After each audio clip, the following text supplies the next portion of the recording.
already sent the contract. Like you said, it's a decision. Hello, Eileen. Hello, Mike. Brother's telephone numbers.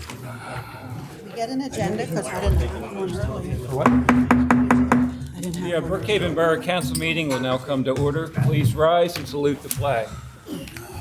I pledge allegiance to the flag Of the United States of America and to the republic for which it stands, one nation, under God, indivisible, with liberty and justice for all. Everyone could please remain standing for just a moment as we offer a moment of silence to our recently deceased residents. Ellen Williamson, Michael Witchak Sr., Doris Stahl. Thank you.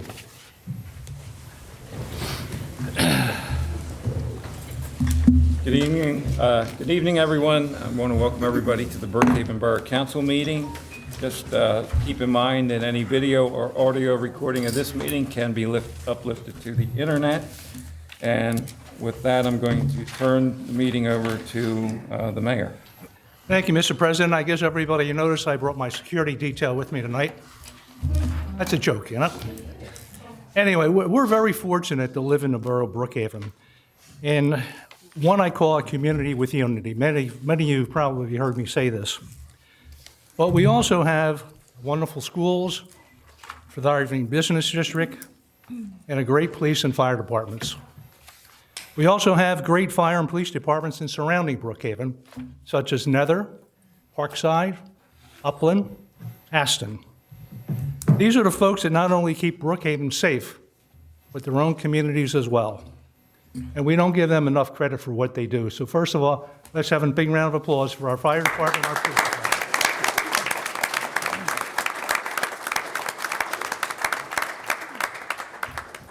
We're here this evening to present a number of commendations to some of those officers for the great job they do during the Walgreens active robbery and keeping everyone safe during that process itself. So Chief Curtin, I'd like to ask you to take over from here, and we'll go from there.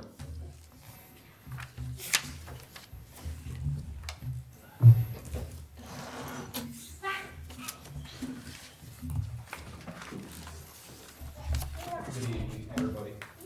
So, one by one, I'll call out the officers.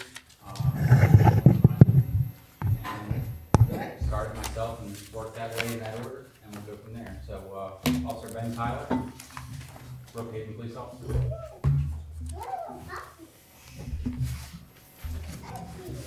Maybe you could have taken the shortcut. Either way.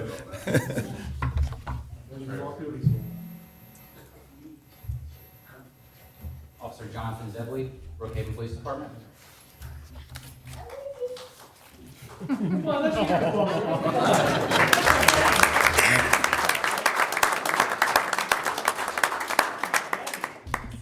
Officer Luke McCann from the Upland Police Department. You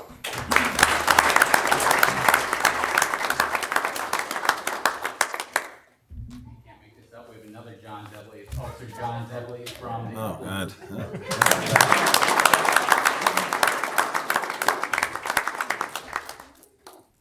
We have Sergeant Mike Montgomery from the Nether Providence Police Department. And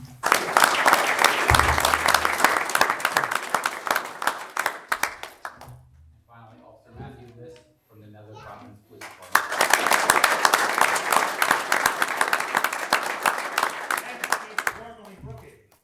Yes.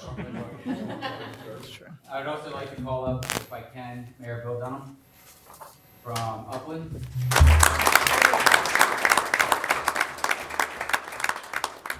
Chief Dave Swain from Nether Providence, please.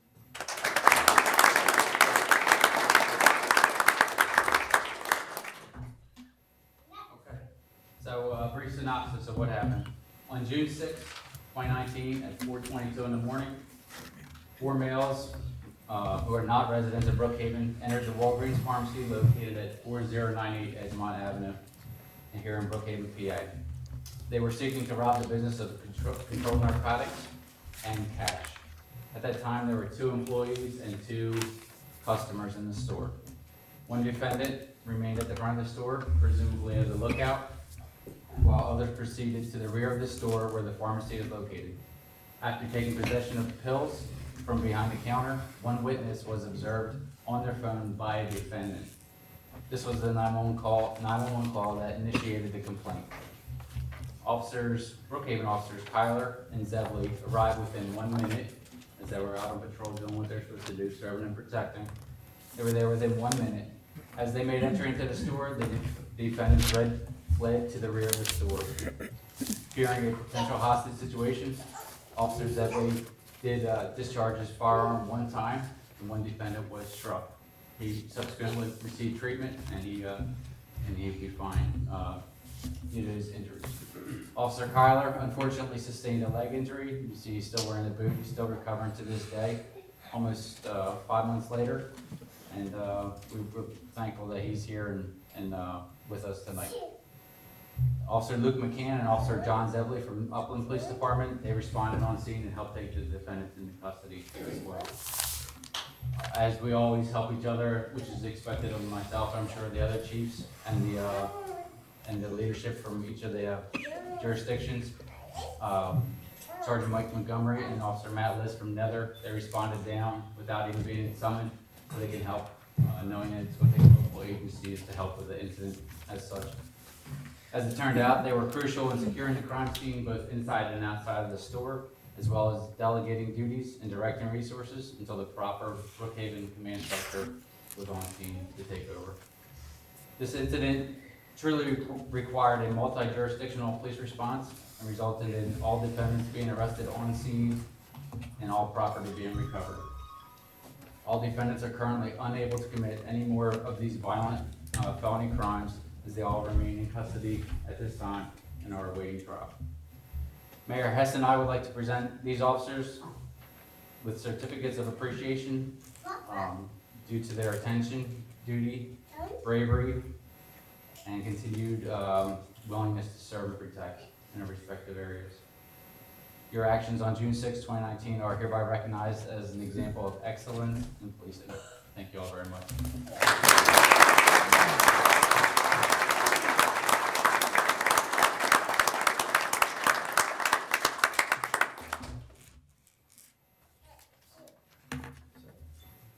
Sir Kyler, this is for you.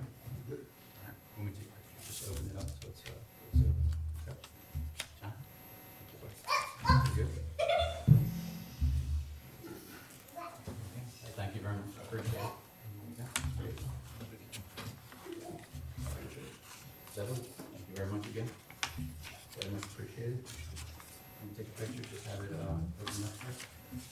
Sorry, thank you very much, sir. Appreciate everything.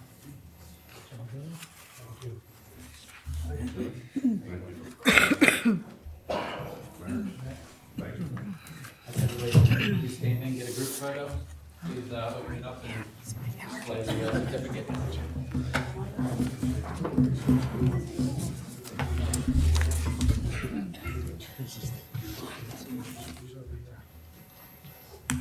Try to make it work as fast as we can. Thank you, Chairman and Elders.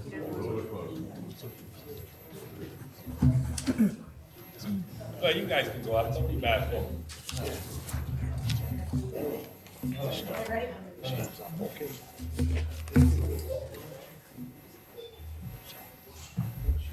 We'll stay here just for everyone else that wants to stay.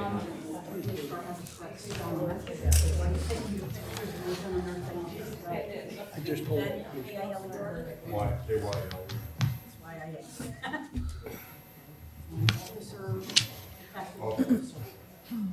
John J. Owen.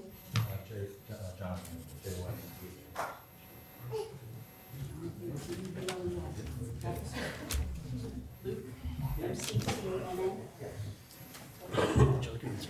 John J. Owen, or J. Owen? C-E-B-L-E-Y. Mike Montgomery, M-O-N-T-G-O-M-U-R-Y. And Matthew List, L-A-S-T. L-I-S-S. And that's you. Officer. And Bill, Mayor Buckland. And Chief. You're the top. Perfect. Thank you all, sir. How you doing, Dave? Good to see you. Congratulations. Thank you.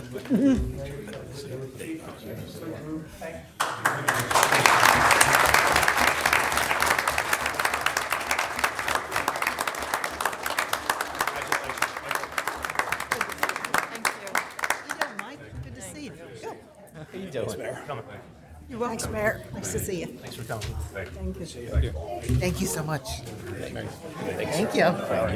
Thanks for your help. Good to see you. Thank you so much. Stay in touch, Bill. Thanks, Chief. No? He's a nice guy. It'll be okay. I was thinking that too. When was this year? I remember, how long ago was he been gone? This? Oh, he had to be going by at least 10 years by Yeah, now. at least that. At least 10 years. Yeah? I'll tell you, it was in 90, I'm sure I can. 98, 90, he was still around in 97, I think. 97, that's over 10 years, isn't it? Oh, yeah. 20 years. It can't be 20. No, it is 20 years. It has to be 20 years. Are you helping with the budget? Thank you, Mayor. Help out with that. Perry, do you have somebody here for the spotted lanternfly? Ryan, are you Ryan belated? All right, come on up.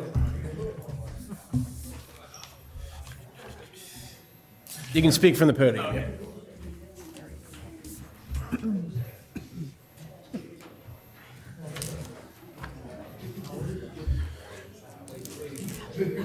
What I want you to cover is what you're going to do, what you did this past season, what you're going to do next season, what we can do to supplement it, if there's any money for the borough to combat it on our own or to supplement your plan. That's all I can think of.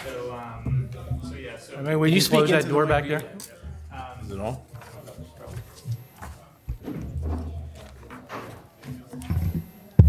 There we go. All right. Hey, everybody. My name is Ryan Belita. I work for the USDA for the Spotted Lanternfly program, and I manage the Philadelphia area. So our group covers Delaware County, Philadelphia County, Lower Montgomery County, and Lower Bucks County. And I'm not sure if you're all familiar, but you might have seen it recently. Spotted lanternfly is an agricultural pest that's present in southeastern Pennsylvania right now. And just this past summer, I started working with Terry to get some of Brookhaven borough properties treated for spotted lanternfly. When I say that, USDA treatment involves basically focusing around the host species for the insect. I have a couple of examples of the pests in a little pile over there, and I can distribute those around, but I'm sure you're familiar. So when we treat, we're either trying to eliminate the food source, so the host species is tree of heaven for spotted lanternfly, and we're trying to either remove tree of heaven or treat it with a systemic insecticide, so that way spotted lanternfly will feed on that tree and then die. So we started that process here in Brookhaven Borough this past summer. We treated 4 properties, and basically we only treated with herbicide because we were treating a little bit late in the season. But moving forward, we hope to treat the rest of the properties that you have that are at least public land, and then also treat with insecticide as well. Apart from Brookhaven, the USDA has been focused on other high-risk areas around the Philadelphia area, like ports and airports, and also high-value agriculture that's in the area. One of those sites being Linvilla Orchards, which is local to Brookhaven. So we've treated there this season, and we're fairly successful. So you are in an area of interest for us. So moving forward, I think we'll kind of continue on the same path as we've been on. We'll try and treat as many borough properties as we can, starting next summer. I'd say if there was a possibility that Brookhaven could also supplement our treatment with their own treatment, that would be ideal, because just like any other federal program, we are limited in funds. So we are trying to to spread our treatment around as much as possible to get to as many high-risk areas as we can. So you've been fighting them for, what, 6 years, 5 years? Yeah, the pest was introduced in Berks County in 2014, and it's spread outward from there. And you haven't made much progress, right? I mean, the pest is very hard to control. It's just by nature. Usually with an agricultural pest, you can focus on one commodity, like limiting the like transport of wood or a commodity. With spotted lanternfly, they'll lay their eggs on pretty much anything. So it could be someone moves their grill from a cabin in more towards the center of the state to their home in Philly, and all of a sudden that egg mass is now in Philadelphia, and those bugs hatch in the spring. So it's just a little bit more complex than other species that are that we've seen before. Right now, they've been here about a month or so, right? They've probably likely been in Brookhaven for longer than that. Oh, they have? Okay. Why the large numbers all of a sudden the last month? So it probably is like a population density thing. So they were probably here last year, but maybe those few adults were present, just not very noticeable. But you have to imagine that each of those adults lays an egg, and it's between 30 and 50 eggs per female. So that number expands pretty rapidly once you start looking at the egg. Correct. And people think it's a joke, and they find some humor in it. But we're going to be over. My worry is that we're going to be overrun with them, because I've seen him literally on every borough property that I've gone to. Yeah. You hear about the outlets where people are walking into the stores and they're absolutely swarmed. It's like something like an Alfred Hitchcock movie. Sure. Yeah. Basically. Yeah. But what can we do? Can we? It's costly. I'm assuming we can't get a grant, and the USDA is not going to. We're not going to get any kind of monetary help from the USDA, because you said you're already stretched pretty thin. Yeah, I mean, there are probably some options you can pursue. I know that the Delaware County Conservation District is going to be getting some money from the state, which is still kind of coming from our pot. Which still divvy out to the municipalities? So that could be an option.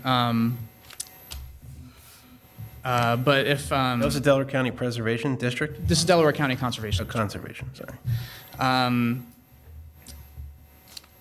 But ideally, if and this is what we've approached with some other boroughs and townships, if there was any room in the budget to allocate, like maybe some funding that was with the parks, or just like upkeep for the parks, if we can kind of funnel that into some like focused treatment, that's something that the USDA could help to target.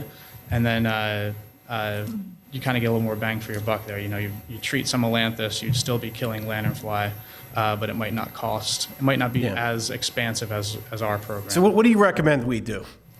Well, I would recommend you focus on the same treatment that we focus on. So, we're either killing off Ailanthus with a systemic herbicide, or the female tree, or both? The female tree. Female trees would be the priority. Which pushes them to the male tree, then you spray the male tree. Yep. And the rationale there is that the female tree is going to drop all those seeds and create a whole bunch of new tree of heaven for the spotted lanternfly to feed on. So ideally we would get rid of those first, but but really the way that we run our program is we're killing off any smaller tree, so anything with a 6-inch DBH or less. That's what I didn't understand. Yeah. So smaller trees, we're focusing on that because we generally as a program don't want to create a burden for the property owner. So we're only killing off trees that are smaller, more manageable. We're leaving larger trees standing as the trap tree. Plus the spotted lanternfly has a preference to those larger trees anyway. Okay. So. All right. I had a question for you. I read an article not long ago about Christmas trees. Now, Christmas is right around the corner. Yeah. Should people be checking Christmas trees before they buy them to make sure that Yeah, it's always smart. And realistically, it's any, like I was saying, it's any material that's being left outside. Yeah. It's always good to check for egg masses or for adults that are present. When we get close to Christmas time, there's going to be likely more hard frost before then, so you won't have to worry about transporting adults as much. But there definitely could be egg masses on them. So. I got bombed by a whole bunch of them coming out of Burger King one day. Yeah. Oh man, alive! I couldn't kill them. Yeah. I wound up flushing them down the toilet. Yeah. You just send them to the next municipality. They're fast. So, as far as predators go, this wasp that they were talking about bringing over from China is not, that's 3 years away, right? 'Cause- Yeah. The lead time on the on like the biological controls that are available is pretty far out, just because. As is the fungus. Yeah, there's a number of things that are promising, but just like when you're getting a chemical registered for the first time to be able to use out in like the real world, you have to go through a lot of testing and a lot of like proving that it's safe to be distributed. So it's just going to take some time. And right now, the chemical control that I described previously is the best way that we can kind of bide our time until we get that biological control, which should be a lot more efficacious. So what if we're doing all this work, the USDA is doing the work on borough property, that the homeowners are doing their work, then you have Chester Water Authority, which owns, I forget how much acreage is left, say it's 12 acres of woods left, and they're not doing anything. So isn't it kind of almost, is it pointless? It's not. And are you going to reach out to? We have been. So Chester Water Authority, I know that at least in Lancaster County and in Chester County, my counterpart in the Lancaster office has been doing work with them. But the goal is that we kind of bring everybody in. So apart from just like the kind of feel-good message, there is an obligation for every property owner to be doing something if spotted lanternfly is present on the property. So apart from just trying to get people to buy into the program, there is a regulatory compliance that's present that must be adhered to. So it's actually illegal to know that they're on your property and to not do anything about it? Not necessarily that. It's or it will be? It's just that, you don't want to be willingly like distributing the pest. So it's that's something that the state would really kind of be responsible for, because they're the regulatory body, so they'd be better suited to answer those questions. But it is it should be a priority for especially larger property owners that are higher risk, that could distribute the pest. It should be a priority for them to try and develop a management scheme. So Okay. Kenny, you had a question? Yeah. I'm Jim.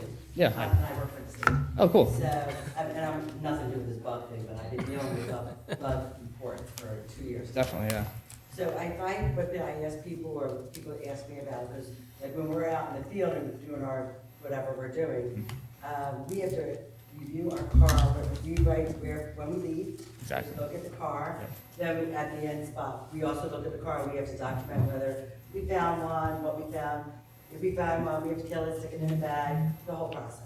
What I find is, we don't know, like in my neighborhood, we've had just a couple, is the egg mass. I know they grow 30 to 50 eggs.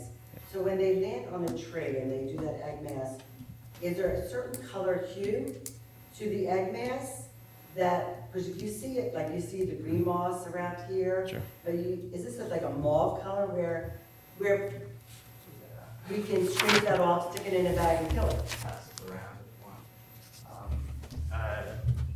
So the color will change. Right now, you might see it being like a really pale white color if it's fresh. It'll change and get darker. It'll turn into like a brownish color. The way we describe it generally is like a splotch of mud. So it's pretty tough to see, and it's probably not even noticeable if it's on like a wheel well or something like that. You might just think it is mud. So it really does kind of take some training of your eye and some looking at pictures online to really kind of recognize it. Is this something the borough can put on their website? Hey, this is what you can do, like just the steps. Pass it up here and we'll take a picture of it. Yeah. There's also I was in the outlets, like you said. Yep. The outlets, they're all over the place. Sure. And we looked at our car, we made sure, even driving through Ridley Park is inundated with them right now. You just gotta look at your cars, in the rear wells, that's what we told them before, is that they like to travel on that, so they hop on down. yeah. They kill trees pretty fast, pretty swiftly too, right? I think it would take probably some time and a pretty high population density to kill them off, like a larger tree of heaven. But it is a possibility. To the point about the egg masses, it's tough to see, but you can find some documents online on Penn State's website. If you just do like a Google search of spotted lanternfly and go to Penn State Extension, they'll have all kinds of pictures of the life stages, what you should be doing at which time of year. There's a lot of information, a lot of good information on Penn State Extension. And I did bring some materials with me, so I can give some of that out. Ginny, what was that? I think the borough, they're gonna put just, something on their website. Yeah, we'll put it on there. Yeah, even if you put a link I have to, a question about this pesticide, or just a question about it. How dangerous is to, like, they were saying about that tape that was going around, and they said it was affecting the other forms of wildlife. sure, bycatch, yeah. So how is this pesticide affecting other wildlife in our area? So the pesticide that we use is dinotefuran. It's a systemic insecticide, and we're staying away from non-target species by being targeted in our approach. So we're only treating tree of heaven, which is an invasive species, and then the way we're applying it is a basal bark spray. So you can think of like a backpack spray you get from Home Depot or Lowe's. So we're spraying the bottom 3 or 4 feet of a tree, soaking that bark, and then letting it dry. So like, it's not like we're going out there with like a gas-powered sprayer that's like fogging a lot. So there isn't. Speak for yourself. There isn't a lot of, yeah, sure. But as USDA folks, that's the way we're operating. So there should be a limited risk of drift or bycatch with that method. So. But yeah, the bycatch with the sticky tape, like that's a very like kind of indiscriminate way of controlling nymphs. So that has been a possibility. It really is. It'd be up to the property owner to really pay attention to that band and make sure there isn't anything that's getting stuck. Mr. Hampton, Yeah, you what had a was that? question? Oh, sorry. Oh, sure. Yeah, sure, go ahead, sir. I'll get to you, Harold. Do you, tell me, are they drawn to mulch? I don't think there's anything there for them being drawn to the mulch. I did find something in my mulch that was unidentified. Okay. Yeah, it's we find them in weird spots this time of year. They actually feed on 70 different species of plants, but in the fall they'll congregate, they'll swarm, they'll look for mates.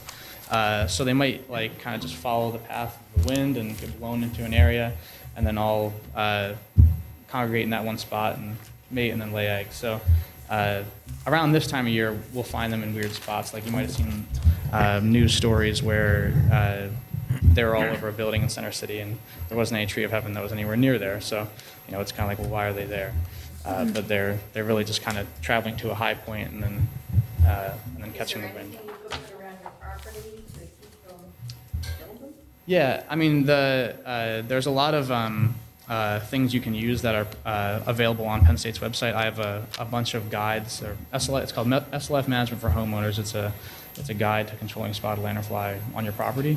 And there's a number of different things you can do at different times of year to control them. And some of them are with insecticides, some of them aren't with insecticides. It's all personal preference, so. Yep. Harold, you had something? Yeah, I want to ask the gentleman if you read today's Daily Times. There's an article in there. A young girl, about 14 years of age, has won $10,000 for inventing a lanternfly trap. Yeah. Made out of mesh and something else. Did you read that article? Yeah. Okay. Yeah, there's a number of traps that are actually being worked on. That was one of them that are showing pretty good promise. We're actually testing 3 different types of traps this season to see what's the most efficacious, what works the best. So we can use that more next year and hopefully distribute it more evenly to others that are cooperators next year. Anybody else have any? Yes? Yeah, why don't we stop seeing flying away? I go out there every day, I have a maple tree out back. I go out there with my stick, my fly swatter. Probably a sustained frost, right? Yeah. You mean just for this year, right? Yeah. It'll be it should be sometime soon. There's we had a pretty good frost last night, but we've seen them present into November. I've seen them present into November. It all depends on how harsh of a fall we have. So once we get a hard frost, you'll start seeing them dead on the tree, or just on your house. and you'll think that, oh, there's an adult lanternfly out here, but it's just a dead one that's, just frozen there. So, Now the nymphs, yeah. when do you start seeing? You'll start seeing those again in April, yep. Yep. And they fall off the tree? Yep. Or they can't fly? No, they cannot. No, they're the only stage that can fly is the adult, and they'll hatch out of their egg masses and start. They kind of travel up and down the tree. That's what you're describing, which is why those sticky bands that were mentioned before are pretty useful because you can catch a lot of nymphs in the spring with sticky bands. So. They can survive any winter, any type of winter, even colds in our region? Or? Yeah, I mean, even if we had a pretty harsh winter by Pennsylvania standards, it wouldn't kill them off. So. Sounds like we got a problem that's going to be around for a long time. It is going to be around for some time. Yeah. But that's why developing kind of an approach with us and even with yourselves is probably the best practice because we'll need to get creative with our money and get creative with our process because we will have a lot to cover. So. Yeah.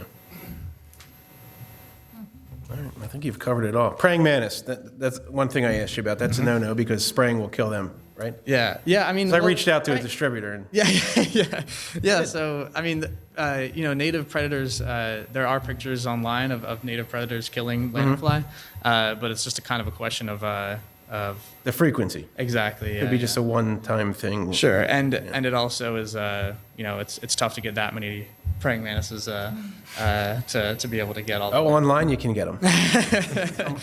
Millions of them, I saw. But you can look at that down the road, right? With a little more science behind it. Sure. Well, we can anyway. All right. Well, anyone else? Anybody from council?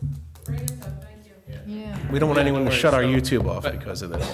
Yeah, but thank you for having me, and I'll stick around till the end, so that way if anyone wants to talk or any questions, I can answer those. So, yeah. Okay. Thanks, Ryan. Yeah. Thank you for having me.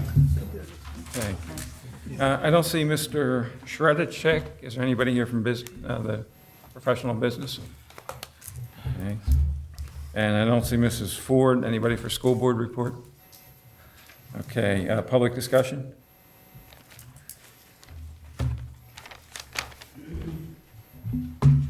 Well, we can see it tonight at least. I had to walk here, so. Hector Vasquez, 4926 Shepherd Street. Attended a workshop. Just saw that you guys are possibly proposing not increasing taxes. Just looking back at last year, we got a big tax increase. Is there a reason why, maybe we couldn't have split that up? Maybe did so much last year and then a certain amount this year? Or Council only wanted up to a half a mil. That's so we did that for this year. When we discussed it last year, that's how we arrived at the half. There wasn't any discussion to have a half this year. I'm just saying, instead of such a large increase last year, Half a mil? well, to some people on fixed incomes, it's a lot. So I'm just asking. All right. Yeah, council agreed to have a half a mil increase. I don't know where the discussion goes. It was about $50 a household, which over 12 months. It's $50 to most people would be Yeah, small, to but me, I know. To me, it's nothing, but when it comes to somebody who's, But I think you will have to realize, every year, we have police salary increases, the highway people, the secretaries, PICO increases. What you have at home, we have.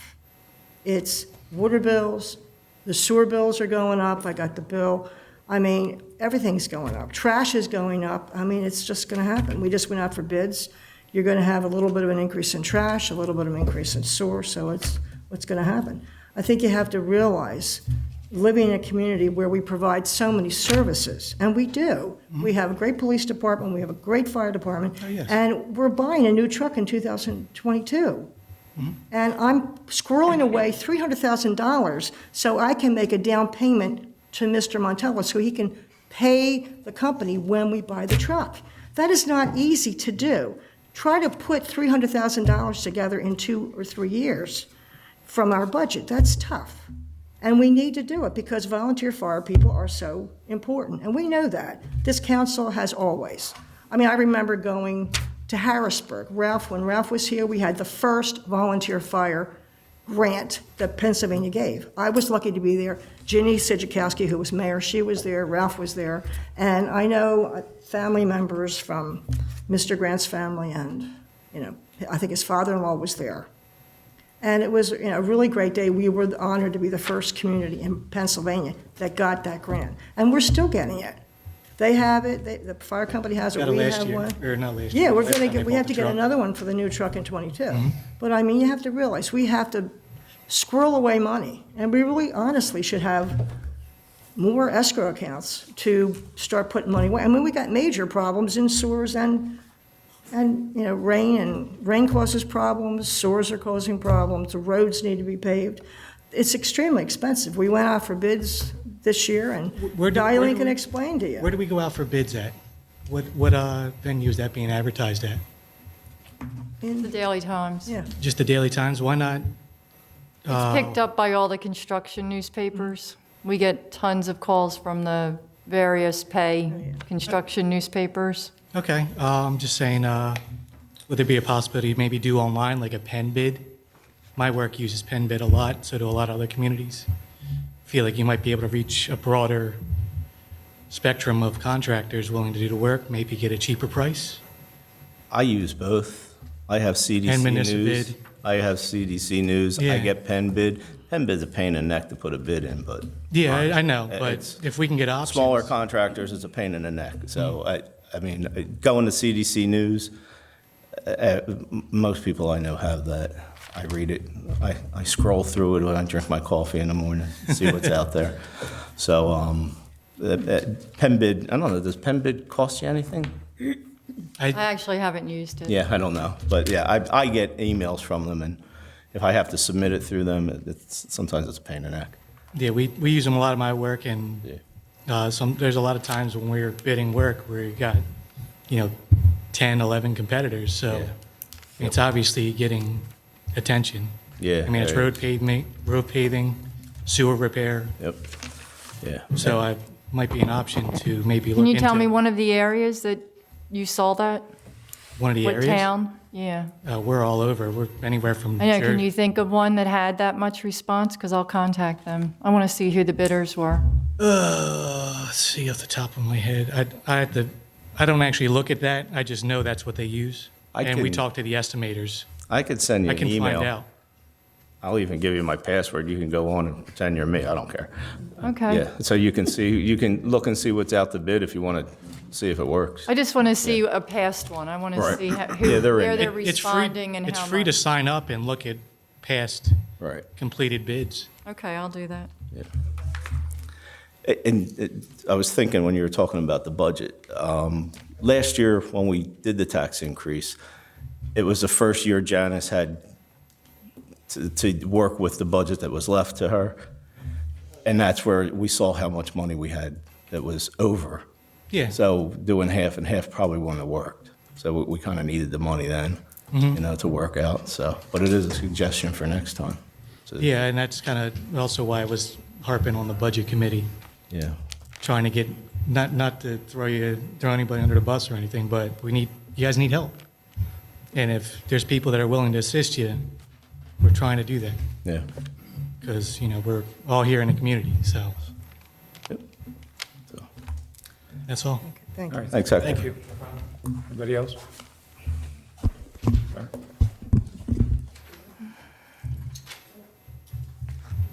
How you doing? I'm Vince Raphael from 3609 Victor Avenue.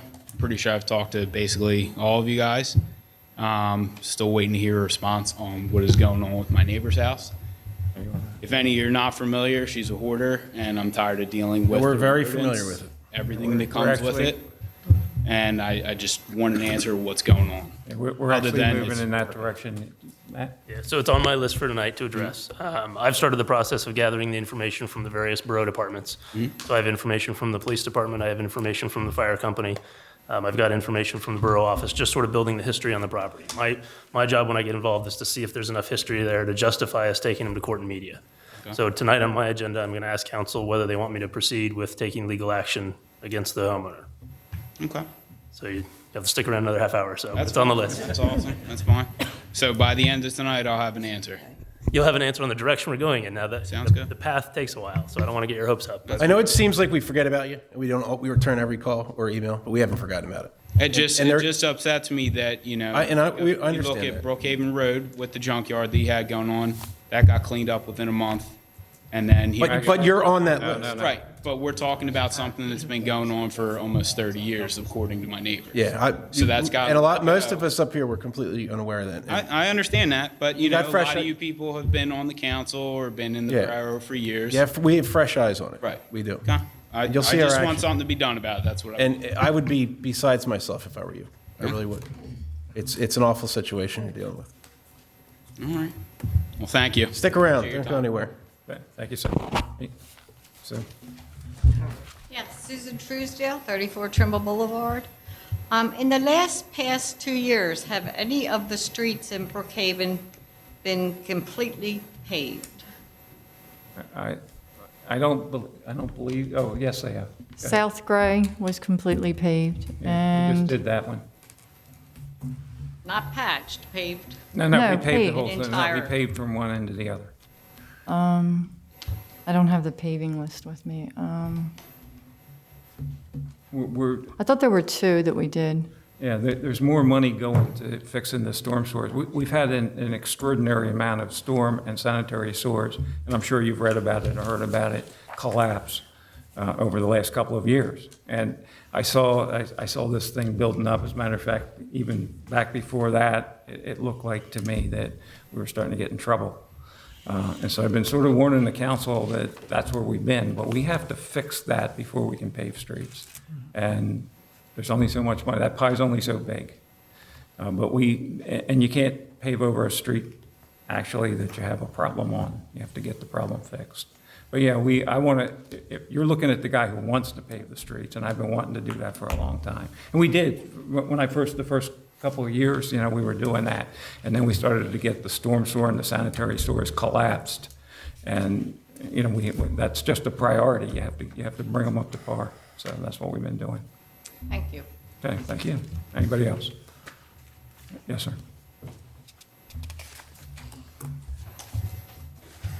Good evening. Chuck Matthews, 206 West Forest View Avenue in Brookhaven, PA. My question I have is basically back to the Budget Committee. How many meetings did the Budget Committee have last year, or this year? Probably none. I said it took Delilah and I until October to get through the entire budget.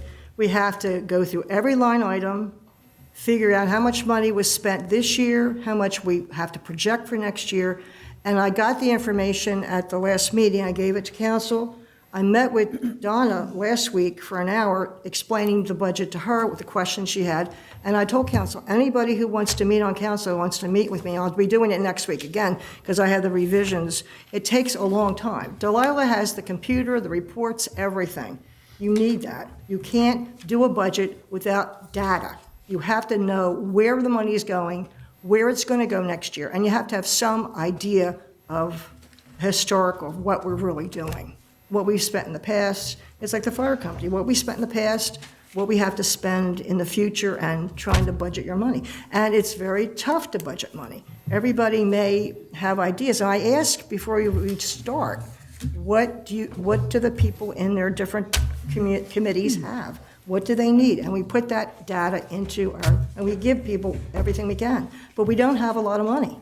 I mean, there's I tell you, salary increases are the highest that we have. That's the increases. We've got people with PICO bills, our PICO bills, the street lights, all these things that we provide. We provide services. We have street lights. Middletown doesn't.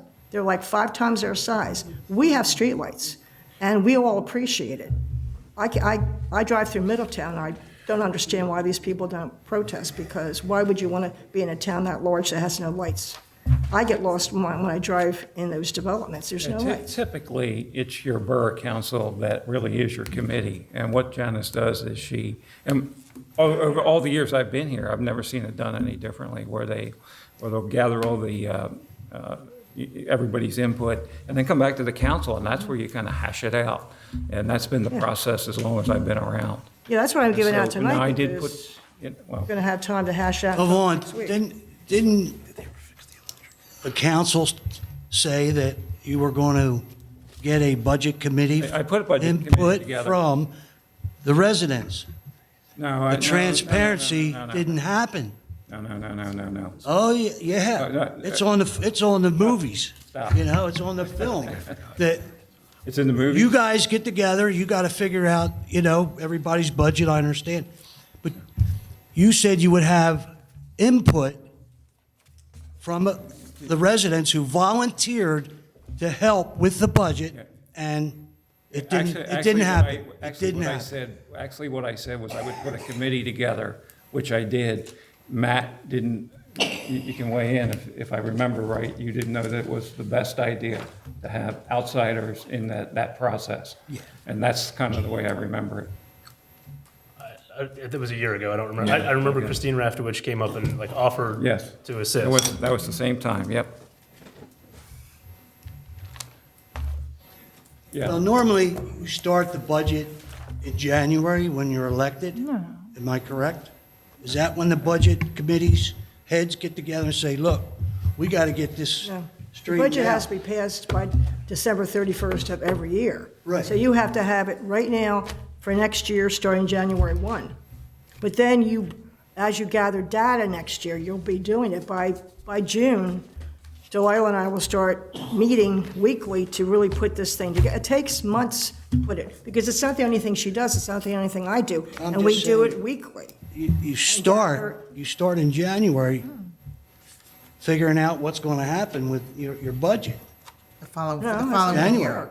The following year. Following year. Following year. So that means you're going to vote tonight on our budget Yeah. before The vote's- December 31st? The vote's going to be December 16th at 7 o'clock. What I'm giving everybody tonight on council is the entire 4 budgets: sewer, road, trash, and general. And it's what Delilah and I worked on as of Friday of last week. And they're going to have it, we're going to go through it, and workshop, we're going to really tear it apart and make sure you know what you have. And then it has to be advertised, put on inspection from December 2nd to December 13th in the office. People can come and get their free copy, and the 16th we'll be voting on it. And that's. And is that's that a where we are. workshop date, the 16th, or is It's that? the special budget meeting. We have it, It's a special Yeah. budget meeting. it's advertised for that. We had to pass the ordinances, we had to pass the resolutions, and the 4 budgets. Okay. Okay. That's all I have, thank you. Thank you. Anybody else before we get into reports? Where are we? Okay.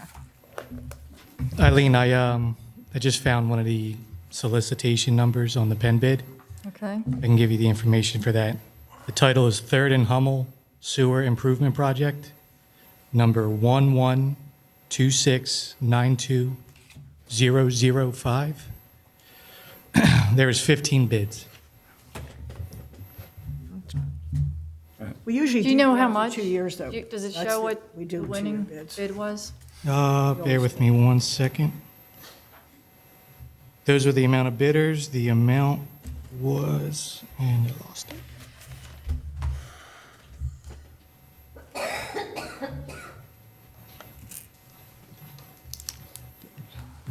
I do not have the amount, Okay, I'll look it up. Thank you. and that's on Penn bid. A lot of times, if the bids are big enough, you'll get that much interest. When we don't guarantee any work, people aren't very interested in putting all the effort into bidding it. So I'll look to see how much the bid was worth. Okay. Thank you. Because her bid is for 2 years when she bids. But we don't guarantee any work. We never It's- guarantee work. It's an indefinite quantity. When we need it, we have it. So if we have an emergency, we can take that bid that she already got the information, we accept it, and then we can move immediately. That's what we do. Councils have always done it for 2 years here. Very well. Thank you. Okay, we'll go into the police chief's report. Chief Curtin.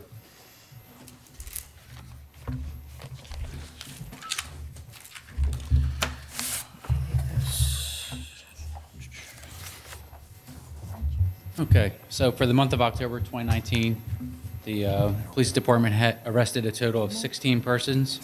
There were 15 adults, 1 juvenile. Some of the crimes were for theft, disorderly conduct, harassment, and vandalism. I will mention there were 20 thefts during the course of the month. One specific night, which was Monday, October 21st into Tuesday the 22nd, Cambridge Square had a total of 8 thefts from vehicles and 11 attempted thefts. I will note that none of the cars had forced entry, meaning all the cars were unlocked. People, again, I think my first meeting, I mentioned help us, help you. Please lock your cars, secure your valuables, do what you have to do to prevent these incidents from happening. I can't reiterate that enough, so please take care of that. For the month, we had 377 security checks performed. We issued 62 motor vehicle citations, 18 parking tickets, 37 parking warnings, 22 vehicle collisions were investigated, and 16 motorist assists were rendered. As far as training goes, myself and Ms. Fuller attended the Workplace Safety Committee meeting on the 29th. Three officers conducted their firearms qualifications. Officer Wetton did 16 hours of SWAT training during the month. Detective Habak instructed our alert active shooter training on the 7th and 8th. Myself and Officer Wetton attended a tactical team and chiefs meeting on the 24th. I attended the Delco Safe School Summit hosted by District Attorney Copeland's office at Newman University on the 22nd. Approximately 58 hours of training were undertaken during the course of the month. Community relations, I attended the fire department's Fire Safety Week presentations at the Christian Academy. So a little presence, a little bit of support for them. That was on the 10th of October. Myself and Detective Habak participated in Coburn's Red Ribbon Week, teaching all those kids in Coburn Elementary to keep their hands off of drugs, essentially. If you're not sure, leave it be, don't touch it, get an adult. It's worth reiterating. Myself, Officer Martin, Subers, and Duff, we all participated in the trunk or treat event at Coburn Elementary on the 26th. Officer Clymer and Duff supplied extra police patrols on mischief night to try to keep everything, or prevent anything from happening, I should say. And on the next night, myself and Officer Eastman provided extra patrols on Halloween to help keep our kids safe. As you saw earlier tonight, Officer Kyler remains on injury leave from the Walgreens incident. Officer Hughes resigned from the department. He gained full-time employment at Marlboro Township Police Department. And we're currently going through part-time officer process to hire part-time officers for the department. That's basically a summation of my report. That's twice tonight, and hopefully that's it. So. Chief, you had a departmental meeting also just recently, didn't you? Yes, Mayor. So we had a departmental meeting on the 23rd of October, discussed with everybody. I did one-on-one meetings with everybody, all my officers, my expectations, and also to learn about them, learn about their family. It's important to have that close quality relationships. So I had the departmental meeting, kind of give the direction of the department where I want to go, get their ideas, have some discussions about where we wanted to go together, be progressive, think outside the box. And then we finally, it's my understanding it's the first time perhaps ever, had all the officers here. We took a nice photograph out back by the American flags and the rock that's out there. It should be real nice. It'll be in our calendar. That'll be published, I believe, for next year. And looking very much forward to it. So. Thank you, Chief. All right. Thank you. Thanks, Chief. Good job. Fire Chief's report, Chief Montella.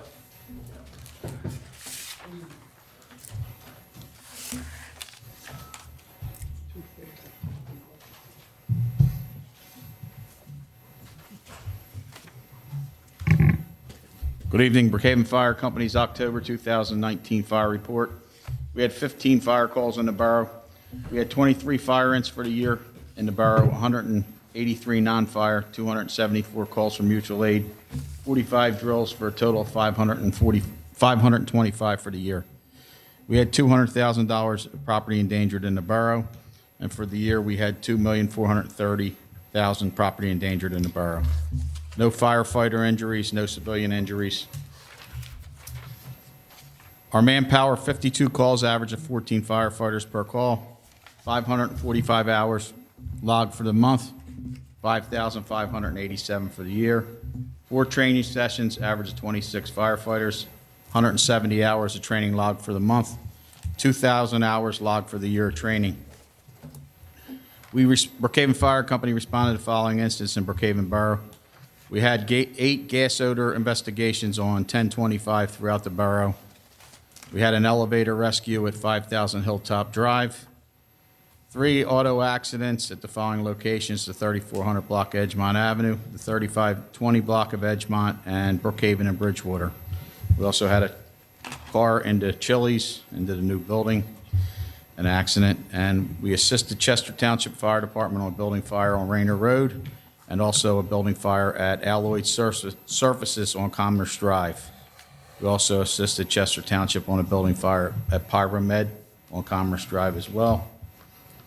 Assisted Upland Fire Company on a building fire at 501 Upland Avenue and a vehicle fire at McClintock Drive.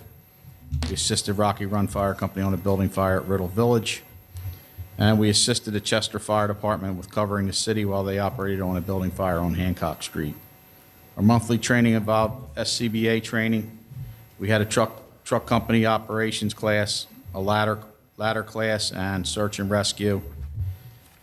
Additionally, we submitted 2019 paperwork for an AFG grant for 37 new air packs. The projected cost of that grant is going to be $300,000. We just turned our paperwork in today for that, and we also submitted paperwork for the PA Fire and EMS grant as well through the state. And we just received notification that our ISO rating for the town, for Brookhaven Borough, is a Class 4, which is very good for a volunteer fire company. So we're really good there. We continue to stay at a 4. First time we were ever at a 4 was the last time we were rated 3 years ago, and we remained a 4, which is good for us and good for the town. It's just how we deliver fire services to the borough. It's how the 911 center delivers messaging to get firefighters to the station and alert actually residents and firefighters, and it's also has to do with Chester's Water Authority's delivery of water to the borough through their hydrant system. So there's 3 factors involved in that classification, and they take that information from all 3 to get that rating. So 4 is pretty good. Didn't you mention that it would be good to let your homeowners know that rating? Because that's the rating they get is from your ISO rating. So, It keeps okay. keeps the rates for insurance coverage down lower, the better your rating is for your ISO. So it benefits everybody, commercial and residential. So the better, our ability to deliver fire services, affects everybody in the room one way or another. So that's where we stand with that, and pretty happy with where we turned out on that. So our ambulance report for October 2019, we had 146 calls, ambulance, 95 transports, 9 assists. We had 67 calls in Brookhaven Borough, 13 in Media, 1 in Rocky Run, 9 in Parkside Borough, 8 in Middletown Township, 2 in Chester Township, 4 in Nether Providence Township, 6 in Upland Borough, and 25 in Chester City. So the ambulance has been really busy too. Great. Thank you, sir. Thanks, Chief. Thanks, Chief. So we'll go into the solicitor's report. Mr. Stone? Thank you, Mr. President. A couple items for council tonight. First, council at a prior meeting had approved switching the vendor we use for the collection of the business privilege tax and the mercantile tax. The new company selected is eCollect. We've gone back and forth with them on some revisions to their draft contract. That's been finalized and circulated to council. It would take effect January 1st. So at this point, I would recommend council make a motion to approve that contract. So moved. Second. Any questions? No. All in favor? Aye. Aye. Opposed? The motion is carried. Thank you. The next item is, and Vince spoiled the thunder a little bit with 123 East Brookhaven Road. We've seen some pretty drastic improvement at that property. There is a pending civil action that the borough authorized me to take, I think a couple months ago now. Initially, based on a report we received from Mr. Hampton at the workshop, it sounded like we were out of the woods. I understand we've perhaps taken a step back here. So originally, my intention was to ask council tonight to authorize me to discontinue that civil action, but in talking to Mr. Hampton immediately before the meeting, it sounds like we may have some lingering concerns, so I think we should hold off on that for now and just let the case that we have pending continue to sit while we wait to see what happens with the property. Does Mr. Hampton want to explain to you what happened today? So I tried to go by there after work. It's dark now at 5 o'clock, so I didn't see much except for a couple guys with flashlights. Mr. Hampton has a couple photographs that appear to show that the property is beginning to accumulate some rubbish again. It started today. Yeah. So before we pull the plug on the case that we have pending, I would recommend we just wait and see what happens with the property. It's got to be a sickness. Yeah, and just to clarify for the public, the borough has a motion pending where we're asking the court and media to give the owners of the property a 30-day window to clean it up once and for all, and that if they don't do it within that 30-day window, then the borough is authorized to enter the property and do it for them, and then we can try to lien the property for whatever costs we incur in doing so. So that motion's pending. We haven't had a decision yet. If the motion was asking for something that the homeowner's already done, we could just withdraw that, but it sounds like there's still a need there, so I think we'll wait on that for now. So checking that off the list, the next item is 3607 Victor Avenue. As mentioned earlier, we've had a number of complaints. It appears to be a longstanding condition where there's an accumulation of rubbish and debris, particularly in the rear of the property. Multiple neighbors have complained. Police have been there. The fire company's been there. So at this point, the next step for me would be to ask council to authorize me to take legal action. There are pending municipal citations pending with the district court, and I think there's a hearing date in December. So I don't anticipate actually filing anything in media until we see what happens with the December citation. But this would give me the ability to start gathering some of the information that I need in order to be prepared to file it when the time comes. You need a motion? So I would ask for a motion to authorize me as solicitor to take legal action against the property owners of 3607 Victor Avenue. All right, I'll make the motion. Second. Second. Yes, Are there you any got it. questions? Did I hear one? Any questions? All in favor? Aye. Opposed? And that's all I have tonight. Thank you, Mr. President. Thank you. Okay, minute approval. I need a motion to approve the October 6, 2019 I'll make it. council meeting. Second. Any questions? All in favor? Aye. Opposed? And a motion to approve the September 30th, 2019 council workshop. I'll make it. Second. Any questions on that? All in favor? Aye. Opposed? Motion is carried. We'll go into the mayor's report. Mayor Hess. Thank you, Mr. President. I don't have anything new this evening, but I wanted to take the opportunity to wish all the candidates in the election tomorrow. And remember, win or lose, you're still Brookhaven residents, you're still neighbors, and hopefully friends after that still too. But good luck to you all, and we'll see what happens. Good luck to you. That's it. Thank you, Mayor. Ms. Sawicki. Yes, I'm going to go through just the bill list right now, and then at the end of the meeting, I'm going to try to go through the entire budget for council and the public who is here. I think it might be easier, this way we can get through the meeting. Now, we do have a motion, I have a motion to approve the November bill list, but there is also an additional item that Delilah gave me before she left that's not on your list. I just want to read it in so we can add it to the bill list. It's a bill that she got this afternoon. It's POSM Software LLC. It's $3,930.98. So that's going to go on the bill list, the one you already have in front of you. 3,000, say it again. $3,930.98. Because we wanted to make sure that was paid this week. Janice, I just realized today that I need a check for the murder mystery dinner. We've already paid a deposit. We're going to need $700. Okay, so we're going to add that to the list, too. I'll leave a note. I'll be here tomorrow, so it's $700. Who is it payable to? Without a Q Productions. That's right. We've used them before at charity. They're very good. Anybody who's going to his murder mystery will love it, because we had it in April, and it was I'd like to fabulous. see more people go to it, huh, Jim? Me too. I'm serious. Wizard of Oz themed. Should be a blast. Good time. Yeah, it is a good topic. So we're going to add the POSM software bill and the $700 to, it's Q, I know. Without a Q. Without a, I know, I always spell it wrong. without a queue, $700. So add those two bills, and I'll give them to her. Leave them on her desk. Janice made the motion, we need a second. Yeah, Second. Who's looking for something? I don't see it on here, okay. All right, we have a motion and a second. Any questions? All in favor? Aye. Opposed? The motion's carried. Okay. So I'll just hold to the end of the meeting to go through the budget with everybody. Okay, yeah, we'll come back to It'll you. it'll be at least a half an hour, A half an hour? Okay. at least. All right, thank you. Mr. Heller? Thank you, Mr. President. I just have a couple things. The Tech Committee did not meet last month. We had other borough obligations, so we canceled it. The next meeting is November 14th at 7 p.m. Historical Committee did not meet because we are too wrapped up with the banner project.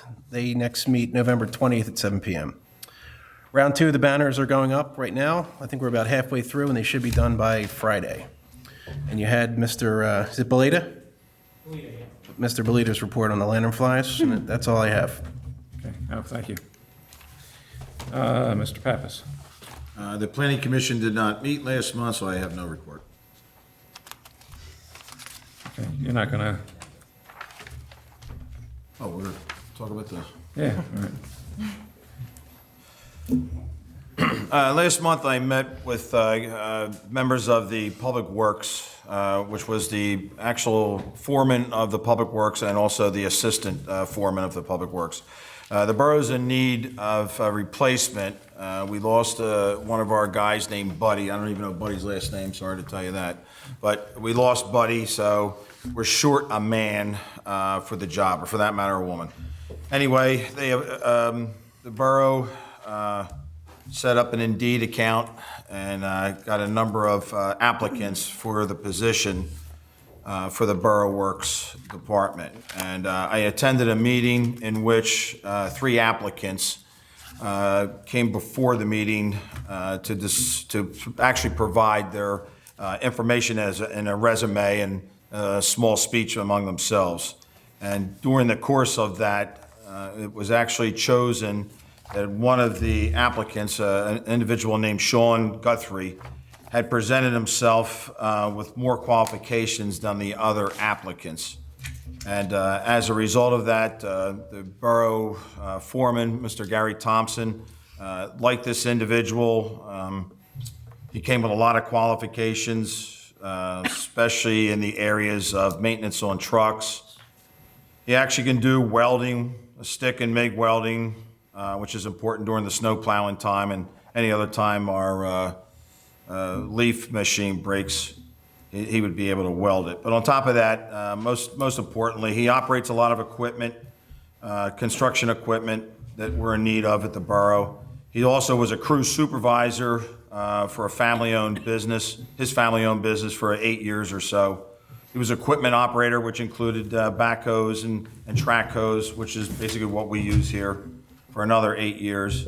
And I guess the plus of it is he's a volunteer fireman for the Aston Township Fire Department, has been for 8 years. So he comes with a number of criteria that the borough, I should say the Public Works manager and also the foreman were interested in. So I guess this would be a candidate we would consider. Yeah, he's also done heavy truck and equipment maintenance, and he also has done snow plowing on the street, which is a little different than just cleaning up parking lots. I thought I'd throw that in there. He brings a lot to the table, and I think what we want to do is try to give him a 90-day. That's what he would be on probation for, is 90 days. And so, sorry, I didn't mean to steal your thunder. What hourly wage? Okay, that hourly rate, would be $22 an hour. And that would be a position of an assistant foreman, am I correct? Yes. Also, I'll entertain the motion. Seconded. Second. Are there any questions? I'm opposed. I'm opposed as well. I'm Okay. opposed. That's fine. Are there any questions? I think this is a, you know what, I've said it enough behind closed doors. I'm opposed. Okay. I don't want to get myself in trouble. So, I mean, we'll try them out. We'll see what comes of it. I guess call the roll? Mrs. Fuchs? No. Mr. Heller? No. Mr. Power? Yes. Ms. Leslie? No. Mr. Pappas? Yes. Ms. Sawicki? Yes. Of course. Mr. Dunaway? Yes. 1, 2, 3, 4 yeses, and 2 opposed, and 1 no. Okay. Okay. All right, thank you. You have anything else, sir? Down the party lines. Okay, thank you. So the motion carries. Yeah, the motion is carried. All right, so, She had the motion and second on it. I might as well be. Making sure she's got. okay, who made the motion? George did. I made Made the motion. I seconded You it. seconded. Janice seconded. Go on. Could I ask a question pertaining to this? Okay, but we're in a public discussion. That's fine. If he's a firefighter, he's plowing snow, no disrespect to firefighters. Right. He leaves. Is that your policy for the borough? We actually talked about that earlier tonight. We need to hammer that policy out. And as of now, I plan to just tell him that he's not running until we have one in place. But I want to get this guy in here. I'm going to need people. We're going to get into leaves. We're going to, you don't know when the snow is going to start falling. I need a person because, Gary's down too. So I'm not down one guy, I'm down 2 guys. And this guy comes in with a lot of qualifications. I want to give him a shot. And, Gary sat in the back of the room at the workshop and said, look, this is the best guy I've interviewed in 30 years. To me, that carries a lot of weight. So that's why we're hiring him. But as far as getting back to the running on the fires, I'm going to tell him no, because the council is not really sure what that policy is anymore. And until we get that hammered out and are in agreement, he doesn't have to go. We're the employer.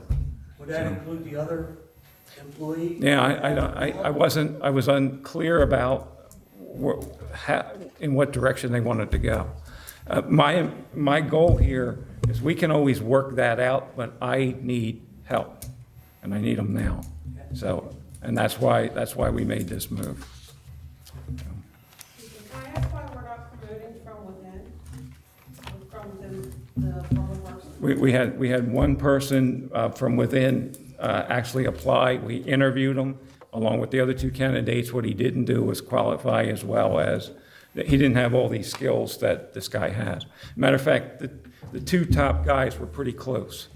So, and we spent a lot of time discussion. So, but whenever we have anybody, and we did the same thing with police, whenever we have somebody from within applies, we always interview them. We always give them a shot. The person from within is most likely experienced and. Well, but we were looking for skills that he didn't possess. What were they? Well, let me go over it. Heavy truck and equipment. He can work on heavy trucks and equipment maintenance. He can weld. He can do stick welding. He can do MIG welding. That comes in handy when you're out shoveling snow and, we almost always break a blade or something while we're out there. He's a machine operator, and then there's other things here. He's very good on the computer. He can really get around on a computer. He can do graphic design. He's done clerical work. He just comes in with a lot of different skills, and that's what we were actually looking for. This guy jumped off the page at us. And there was another guy, well, I'm not, there was only, let me just say this, there's only one job. I mean, you can have 90 applicants, but at the end of the day, I can only hire one person. And we picked. You already have one person, or actually more than one person within the borough that can handle the position. Why aren't you putting that person in the position? Because we picked the best guy for the job. I don't believe that you did. Well, I'm sorry that you feel that way. So, okay, we're not, To bring someone in from the outside when you already have someone from the inside that can handle the position, is already qualified. Okay. Has knowledge of everything that needs to be done, can work on his own, can work with the crew, and you're not hiring him. Yes, ma'am, I understand. We picked the best guy for the job. All right, we picked the best guy for the job, and now I guess. Public knowledge, can I have a copy, please? Yeah, I mean, we'll get you a copy. Sure. We might have to redact some stuff. Yeah, we may have to go through it, and we'll let the lawyer go through it first. Make sure that we're not giving you something that we're not supposed to be giving you. I have no idea, yeah. Thank you. And this is not public discussion, so the guy is hired, we're going to give him 90 days. If he doesn't work out, we just did We it. just did. Okay.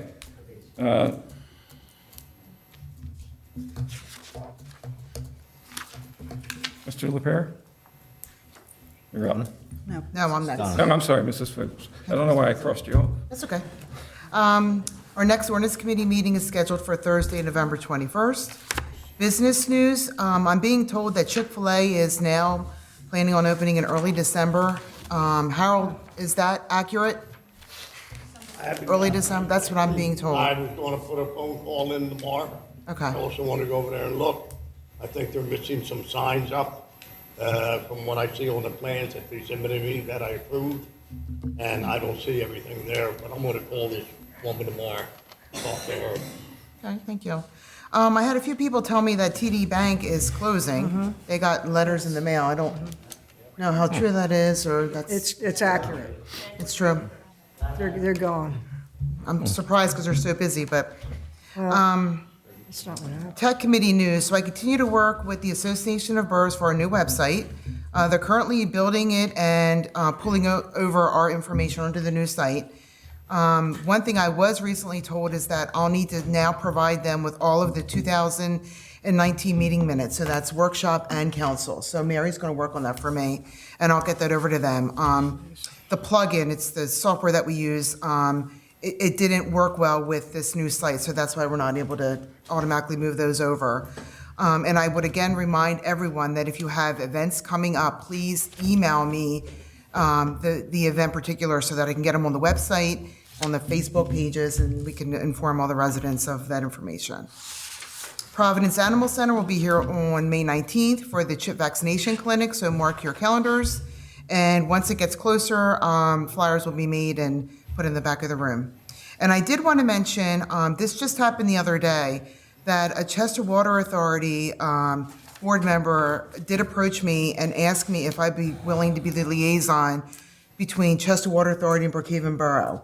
So I said, sure. I mean, I don't know what that actually means, if it's just relaying information during a meeting on what's happening with, the court proceedings and their board information, but I would be more than happy to be the spokesperson for our meetings to, inform everyone on what's going on with Chester Water Authority.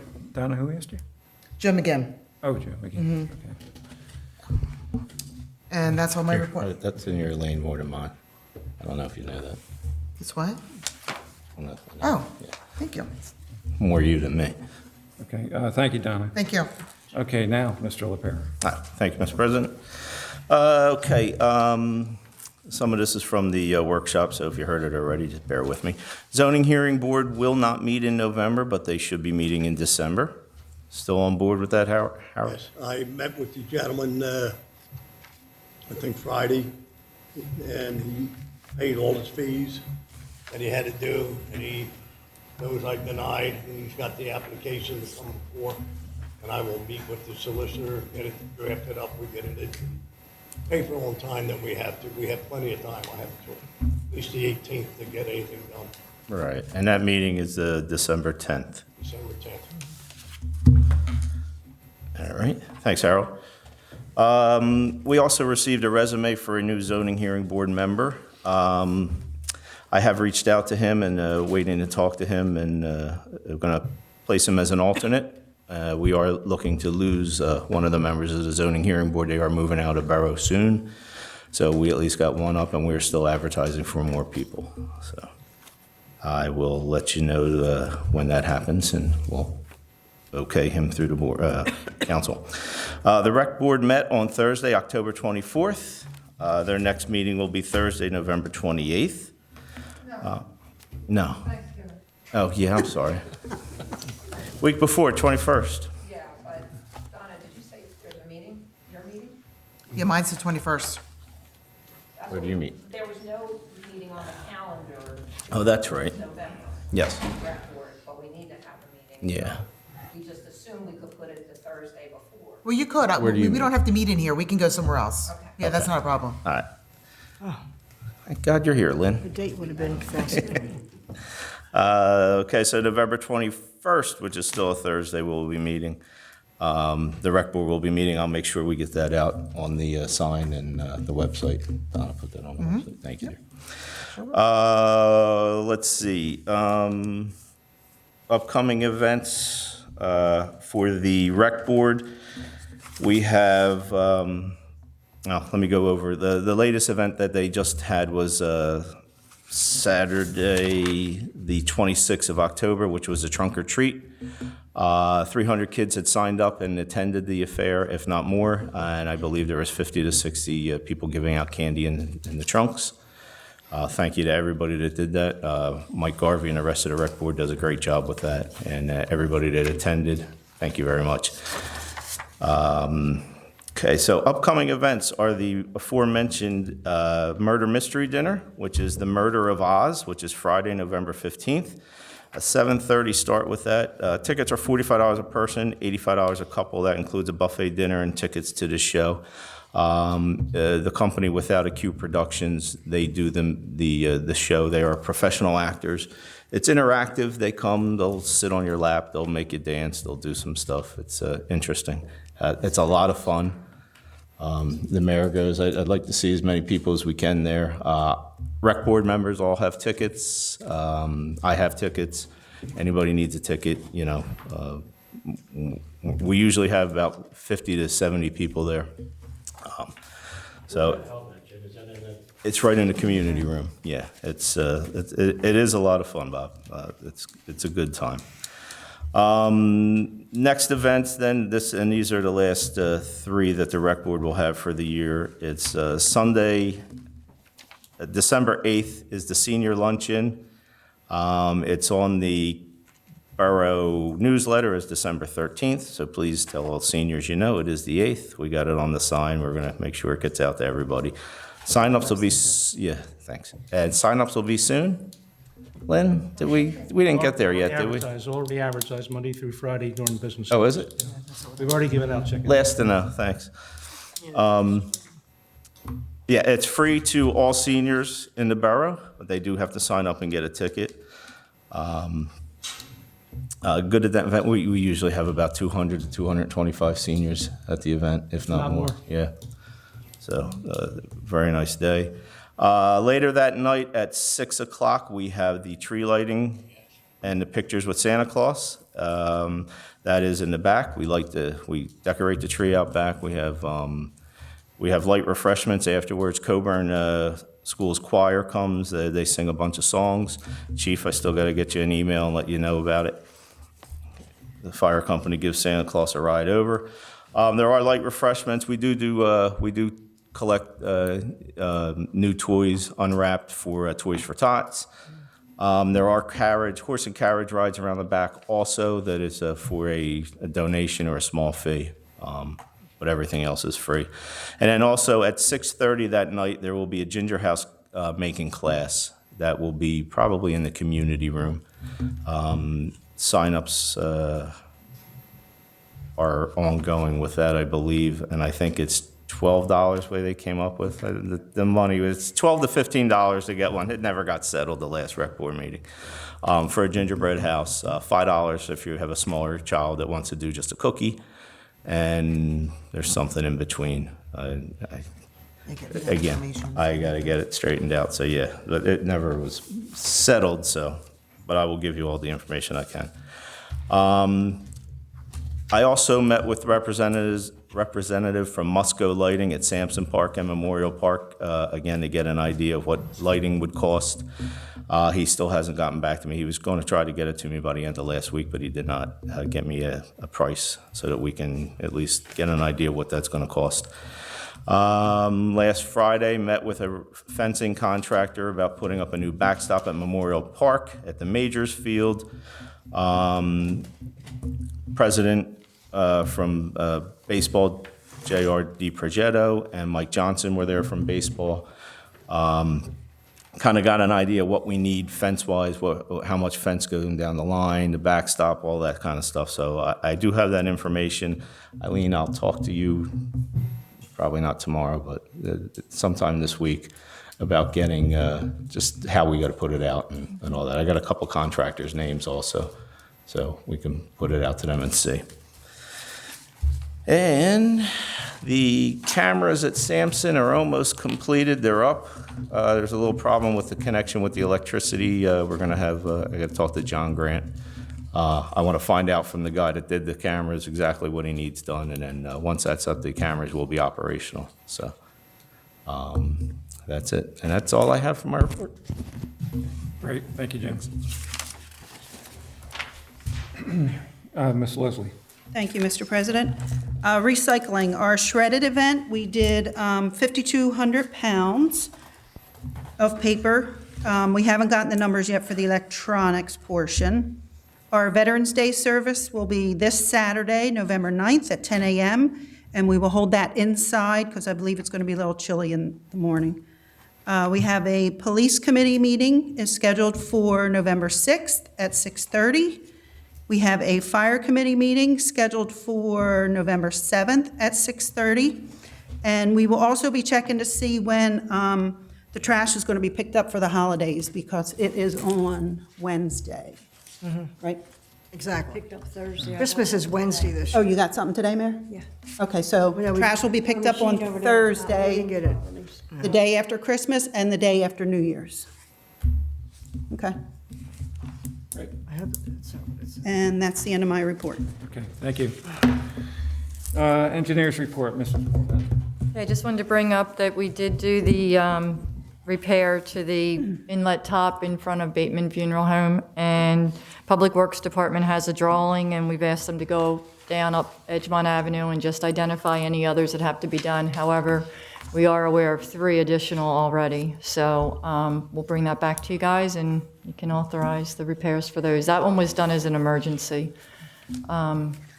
We did have PennDOT approval to do it as an emergency repair.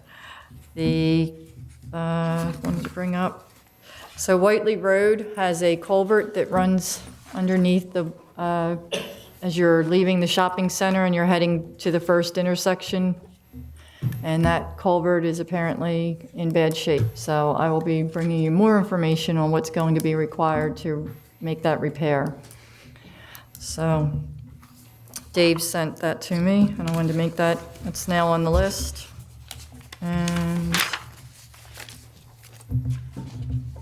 the only other thing I have, well, I will mention that the Shepherd Street drainage project, we had all that rain, and so they can't work when the lawns are wet because the equipment gets stuck and they tear up more of the properties. Then the inlets, Knowlton Construction from Aston is pretty much who everyone uses to get their inlets constructed, and they are running at 4 to 6 weeks. So I really don't want them to regrade that rear yard if I don't have an inlet to put in the back to carry that water that we're now going to collect in one spot. We're going to grade it so it all goes to one spot, low spot, and then pipe it out to Shepherd Street. If we don't have an inlet to put in there, we're just going to have another drainage issue. So I am asking them if they can take the inlets that have to be replaced on Shepherd, the ones that aren't deep enough, and cut one of those to use it in the back, since we can't use it where it is. And I'm waiting for their answer on whether or not they can do that. You have to keep in mind, these inlets are made with heavy rebar, so they have to actually cut through all that rebar, and I'm not sure that it's worth it. I mean, I have to find out the money to do that. If it's more expensive than getting a new one made, then we probably need to wait to get the new one made. So as soon as I know more on that, I can give you a better update. I have to notify the residents that it's not starting. They were aware that we couldn't do the work if it was raining, and we've had some heavy rain. But not this week, so I don't think. Although I don't know whether they're going to get there this week. And if we can't get an inlet, we can't do it. So the stormwater tip, remember to pick up waste from your pet and dispose of it properly. The best method of disposal is to flush the waste.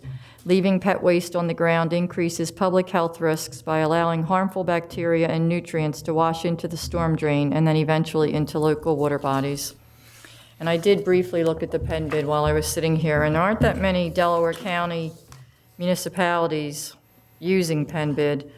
But one I noticed was Aston used it to get their salt, and they only got 2 bids, but we had 6 bids our way. So Newtown Township did use it, and they also got 6 bids. And Radnor Township got 1 bid for a paving and tree planting project. Radnor got 2 bidders for a sewer project, and one was $400,000, and the other bid was $1.9 million.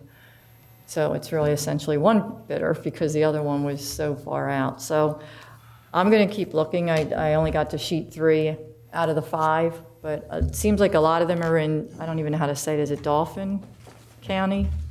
Oh, it's near Center County, they use it a lot, and Lehigh County seems to use it a lot, but Delaware County's not as frequently they're not frequently using it. So I'll look further into it, though. It's a good point that maybe we can reach other people. That's it. All right, thank you. All right, the Public Works report for October 2019. They finished the branch and limb chipping for 2019. The total appointments for the year were 267 houses, removed 3 down trees, 1 in the rear of Ruth Road at 30 Ruth Road, and 2 trees on the walking trail. Removed the brush along the front of the Borough Hall for this new sidewalk they just put in. They assisted Harry in the construction of the police shed, which is now done. Removed boxes from the attic of the Borough Hall and dropped them off at Coburn School for the shredding event. They had 1 SOAR call at Faith Baptist Church. The problem was on the property owner. We spoke about that back at the workshop. Spoke to the PennDOT about the storm sewer issues at Brookhaven Road, Cambridge Road, and 2 on Edgemont Avenue in the area of McDonald's, and they said that it is the responsibility of the boroughs to fix, which we kind of knew. Dye tested a sinkhole at 414 Edwards near the storm sewer, and the dye came through the cracks and into the walls of the inlet box, and NDI has been notified.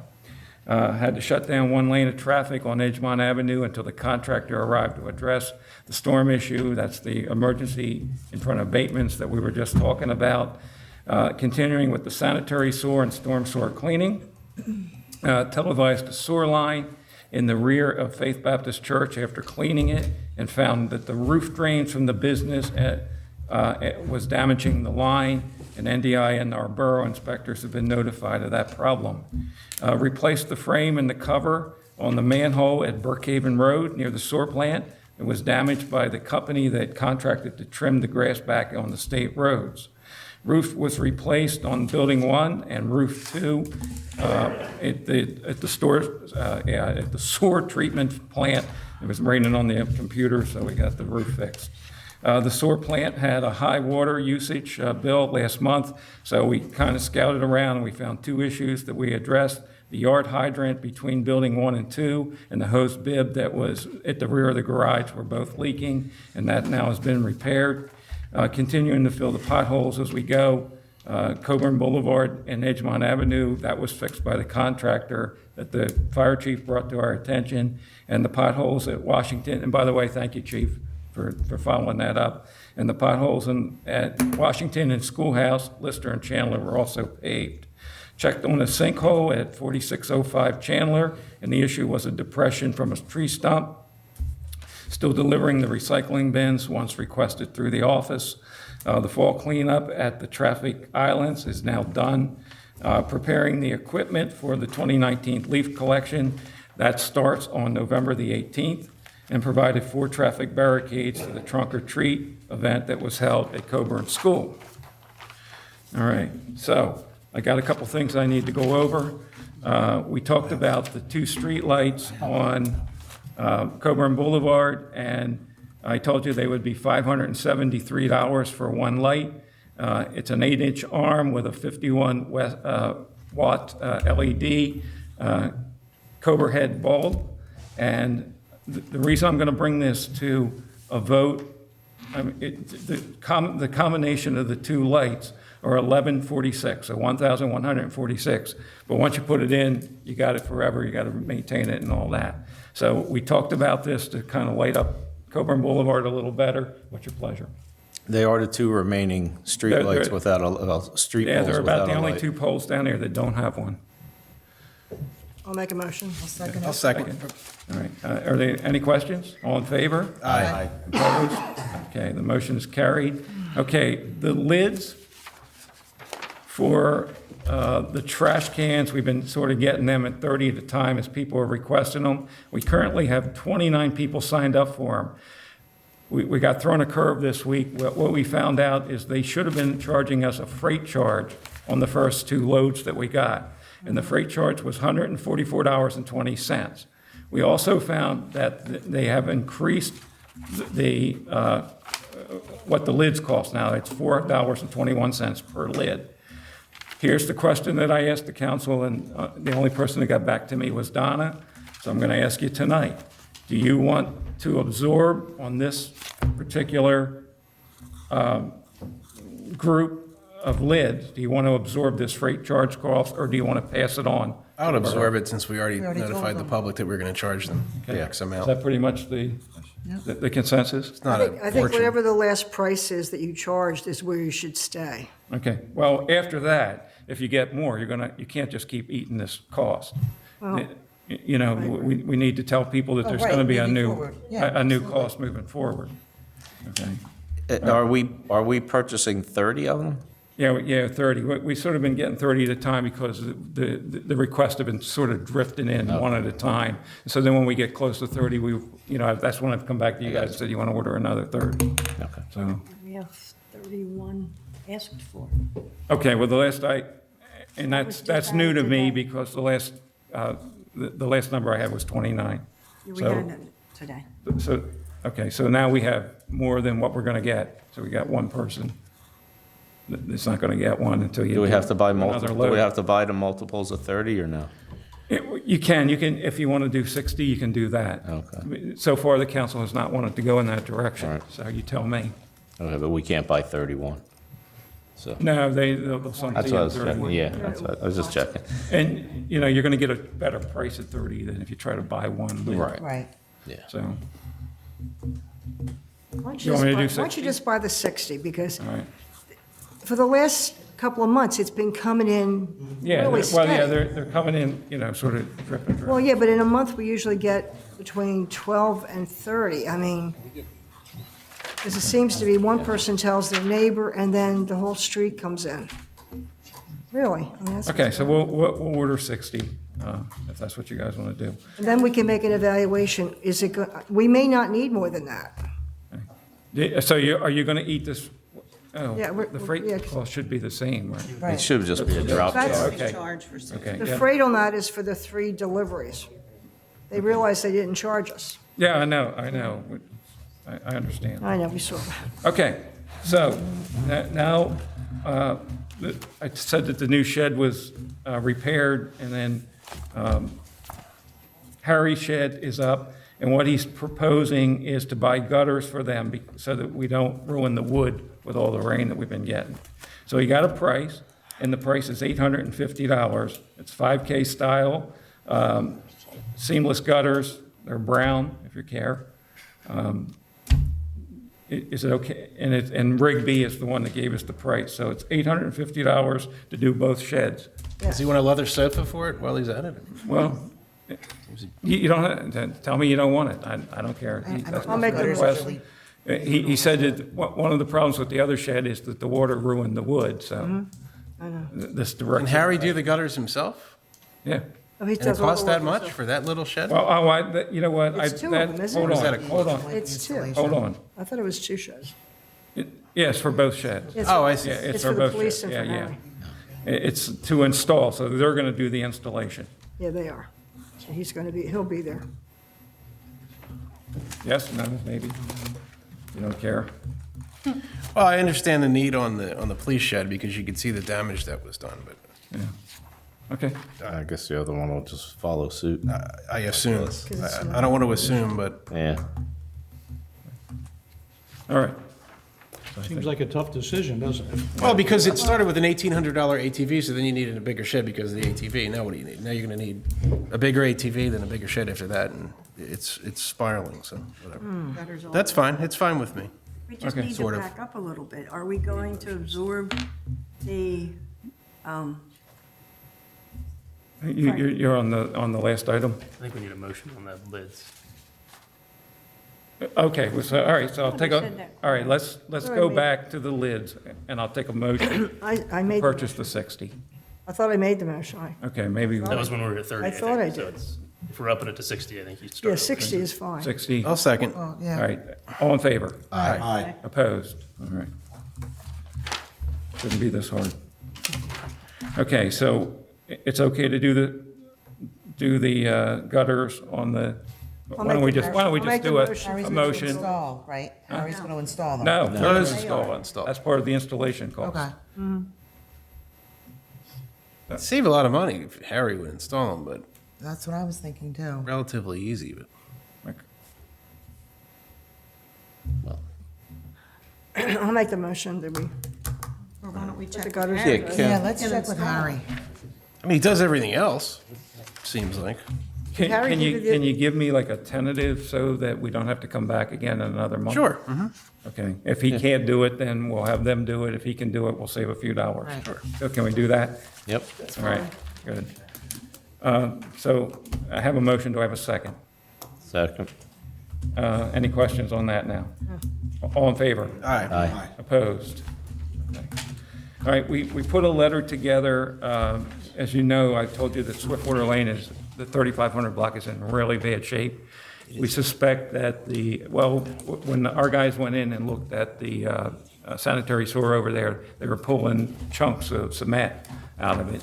And even though it wasn't blocked up, we know that it's in the process of collapsing. So what we want to do is get in there with a camera and look at it in order to keep the residents sort of understanding what was going on, because they're going to see some equipment on their street. I had Chris just put together a letter for those people, and it said, recognizing how deplorable the street condition is, we wanted to send each of you a note explaining the forthcoming plan to address the condition. There is a sanitary store and a storm store. Concerns that exit on your street. We are in the process of televising these systems to determine the condition. We expect to find both systems will require replacement. In order to do that work, we will have heavy equipment traveling up and down your street, along with numerous cuts made to the existing road surface. The plan is to perform this work over the winter months if possible, weather permitting, and then to resurface the full width of the street with asphalt when the asphalt plants open in the spring. We did not want to resurface the streets only to damage them again in order to fix the sores. So we asked people for their patience, and I'm going to have just mail, it may have already went out, I'm not sure, but I had her put the letter together last week, and just so that they know exactly what's going on, because they're going to see some work on their street. So just to keep you informed. Lanai Electric, the fire company, had requested let me get my bearings here.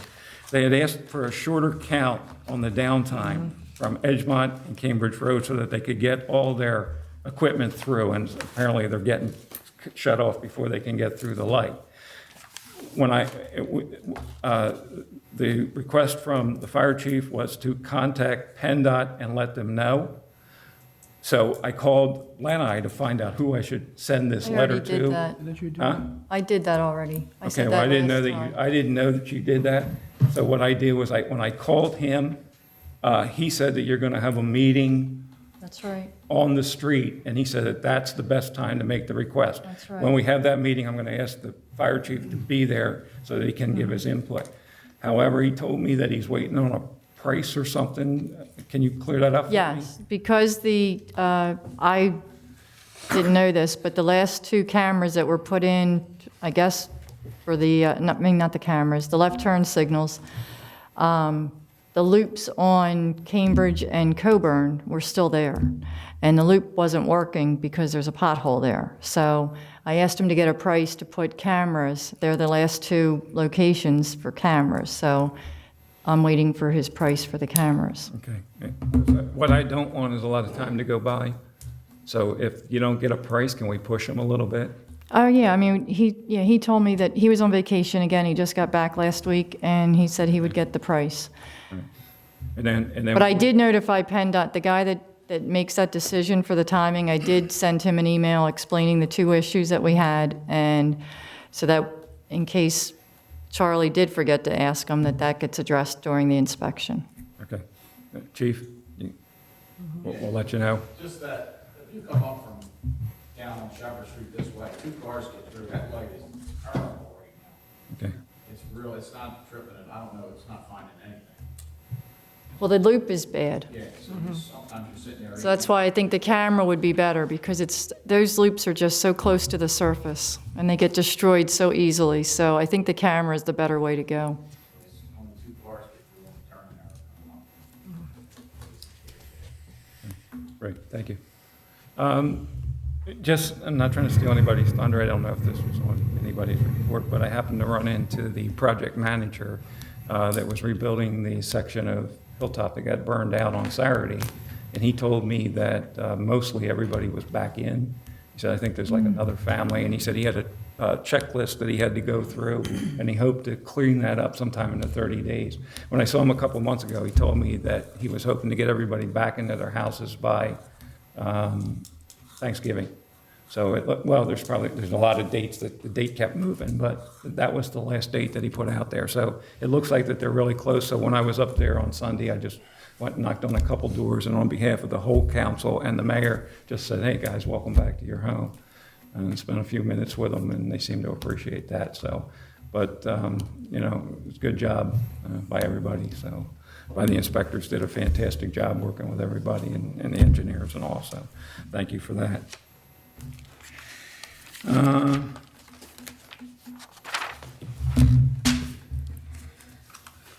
Texas Eastern, we've been trying to get them to cut the grass behind the houses there on Victor that comes up to North Clearwater. And I was starting to, they haven't been there all year, so I had Chris call them, and they said, well, we only have to do it once a year now. And it used to be twice a year. And I said, well, somebody needs to get out here and do it. So the guy promised that in December, they would come out and cut the grass. And I guess it'll be next December. And with all the rain we've had, it looks like a real jungle back there. And I was trying to get them out long before this, and they were just a little bit resistant for coming out. So if the residents just hold on a little bit longer, we'll get that cut and get it behind us.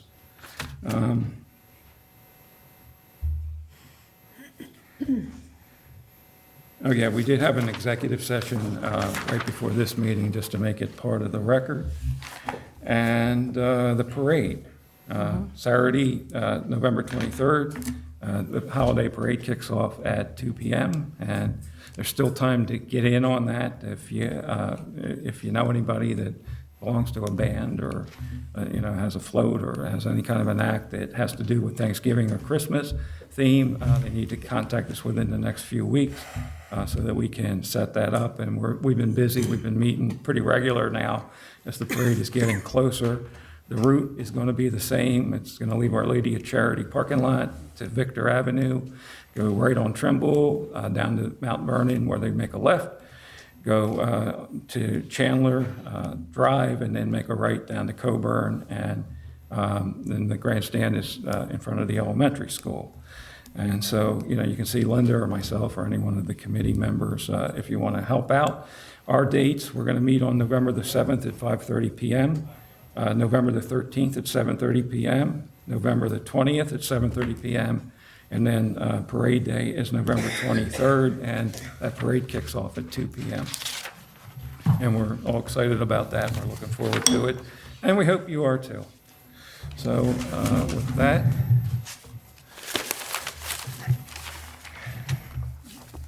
we'll get some inspector reports in here, and I'll start with Mr. Leslie. Right on time. As you just stated, the C building up there at Hilltop, they're in there on a temporary C of O. So they have started moving back in, most of the residents up there in Hilltop. The Chick-fil-A, I was been there 3 or 4 times in the last week or so. They're going to turn the building over to the Chick-fil-A people on the 15th of this month. We're looking to open either the 12th or the December 4th or December 5th. They got 2 weeks of training and they're still waiting on a lot of furniture to come in. Did you have Chris call the pipeline people from the office? Is that who you said called the pipeline? Yeah.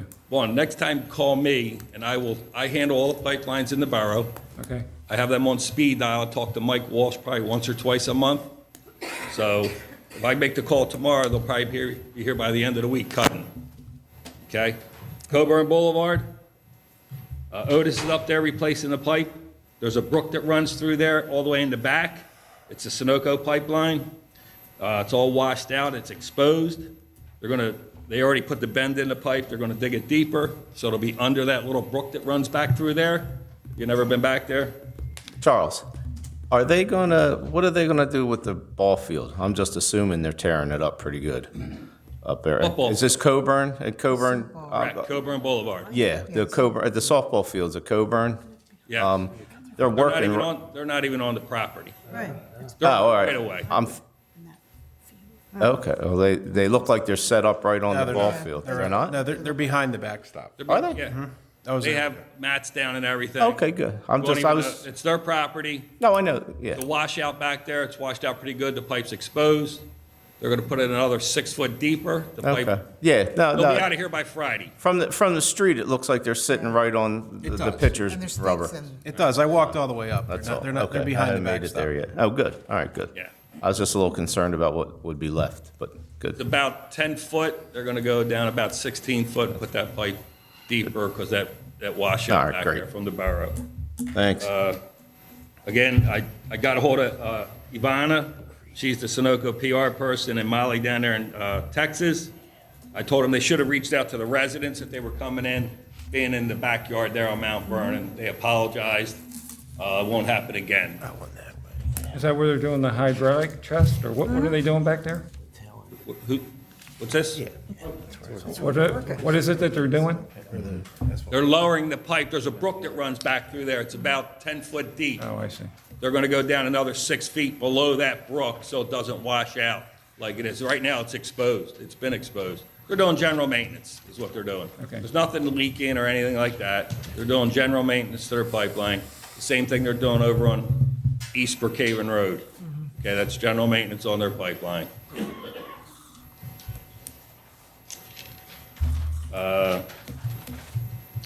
Wendy's changed hands. They got a new owner over there. And I talked about Chick-fil-A and so forth. And that's it for right now. That's it, Mr. President. Okay, thank you, sir. I'll call Mike tomorrow about that grass cutting for you. Okay, sounds good. Mr. Hampton? In the past month, I should say, last month, 143 phone calls, 37 visitors, and 14 permits issued. The lady you're talking about, you're going to court, in the office today for about an hour. But he did the complaint, and it's a shame the man left. I was going to talk to him after the meeting. She got complaints on him. She cannot understand why 15 police and 15 firemen were at her house and stuff. She's all up in the air about things. And what we did, I put her in contact with COSA. Because apparently there's problems with a rain spout up there, gutter coming down, and also with a storm door. So we're getting COSA, because of her age, disability, to come in and maybe give her some help and get the storm doors fixed and the things. And she has a court hearing, she says, and if we can get her to show that she has this help coming, it'll help her on, whatever you have her in there for. But I didn't know anything about all this 40 and all this other that's going on that I hear you're talking about, but she was in there for about an hour today, all on things. So we're trying to get her to help through COSA and see, and maybe if those people come out and see what's inside, maybe they can, there's a thing in the Hayes from Chester are having a class on hoarding, running a seminar coming, and they'll want people to come there so they can understand that it's a disease. I have a sister who's a great hoarder, believe me. You can't get into her car, her passenger is filled with stuff. Food goes in there, be a month before she'll take it out to eat it. And you don't want to see her house. It's terrible. When she lived here in Brookhaven, I had the old fire marshal go up and go through it. Told her that they had to do a yearly inspection, and she wasn't happy with all the stuff she had to clear out and move around. And when I got up there, I found out she right now at her house, she sleeps in her bed on a spot no bigger than this and no wider. That's because it's just piled high. Her house is terrible. Paths are like this, you gotta step over things, and it's a terrible mess. And, But you're getting her help, right? we've been after her for years to try and clean things up, but she has the thing, like she told my daughters, and my daughters are, the oldest is 62 now, and she'll tell her, how would you like it if I threw it away what you gave me when you were in kindergarten? She has every little thing, believe me. Money galore falls out of things and can't find. And where she works, and she's been there a whole lot of years since the 80s, they made her clean out the office. We had to get another storage unit to put things in. Now I just got a phone call the other night that she's being laid off the end of the year. She's back to hoarding, bringing all the stuff in there. She's getting very, very forgetful. My kids think maybe she's one of the dementia things right now. This is my older sister. So, you know, I've been through this with this hoarding for years going on. But I was hoping that gentleman would come. We're still here until I saw him walk out. I didn't want to holler to him. But she put in complaints on him that I had to go look at. And he put up sheds and put up other things. And I pulled a file on him, and I gave him a permit quite a few years ago for a fence, nothing else. So if he's put anything on there, as she's saying, you know, I don't know when he had that. But, 2014, I gave him a permit for a fence. But, yeah, she was the thing in there today, nonstop. Okay. That's all I have. Oh, the other thing, I want to ask Charlie, the gentleman came in yesterday, I gave him your card, you got his card for the massage or the Waxing European parlor? wax place, did he call you? And bleaching? Yeah, about, No, yeah. he talking about whether he could not find in any of the stores along there, what do we call it, sprinkler system, or he couldn't find any smoke detectors in these stores or anything like that, and told him to call you, that you would be the one to know. But they took him with them. Well, that's what I said too, I didn't know what he did. I said, but just wanted you to know that. Tell him to come see Dawn, fill out the necessary paperwork, and we'll be over. Okay, he said he'd give you a call. Okay.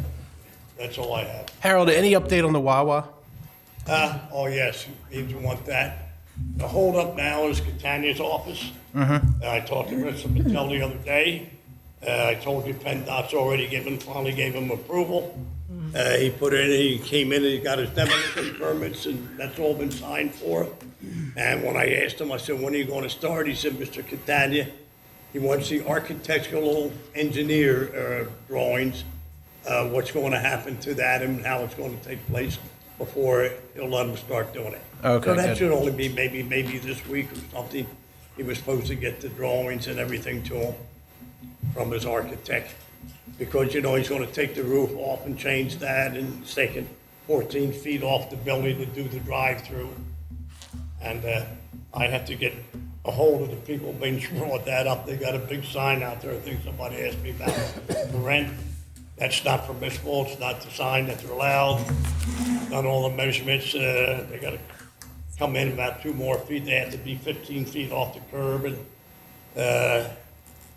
I just did all of that today, and I'm going to have to get on them to get permits to have the signs. And the same thing with down at where the 352 diner is. They put a big one out there. Same thing with them. They got to come in a couple more feet. Or I have to thank them. When I told them before they were only 13, they did move it in a couple. But their sign isn't right because of the acreage that we do by property. It's a pain in the neck to me. All right, thank you. Thank you. Can I mention something else, even Sure. instead of the public? The Freddy's, any veterans that are coming up from VA, Applebee's always has free meal for a veteran, and you pick out so much off their thing, not the whole menu. And Freddy's is going to do the same thing. That I also have a thing that I cut out of my VA magazine. There's a restaurant, I can't even pronounce half the names, it's up there behind Target in Springfield. They're giving 50% off to veterans. So there's a lot of these things that you see that, you know, you can read in your newspaper and watch for some of these things. But I just let you know Freddy's is going to do it, and You want to mention about the Applebee's, Chili's? Yeah, I mentioned it last meeting. There's a bit of an issue. I announced at the workshop that we're doing a Chili's give back night on Veterans Day, November 11th. They called me today and said it's for 2020. So I looked at my emails and I have them for both 19 and 2020. So I'm going to have to Facebook it. I'm going to call them tomorrow. I didn't have time to call them back today. So, yes, but aside from Veterans Day, even if this falls through, we have 8 other dates between, I think it's early December and the following November, but I'll let everyone know on that. He just called me today, the general manager, and I didn't have time to call him back, so. That's what we were going back and forth with. Yeah. We were sitting here. It's going to be an argument because we already let everyone know and people have been getting the vouchers up here. So he's going to give it to, he's going to have to give it to us. So, I mean, he doesn't have to do anything, but we'll see how it goes. Mr. President, I got one more thing. Sure. For the Victor Avenue lady.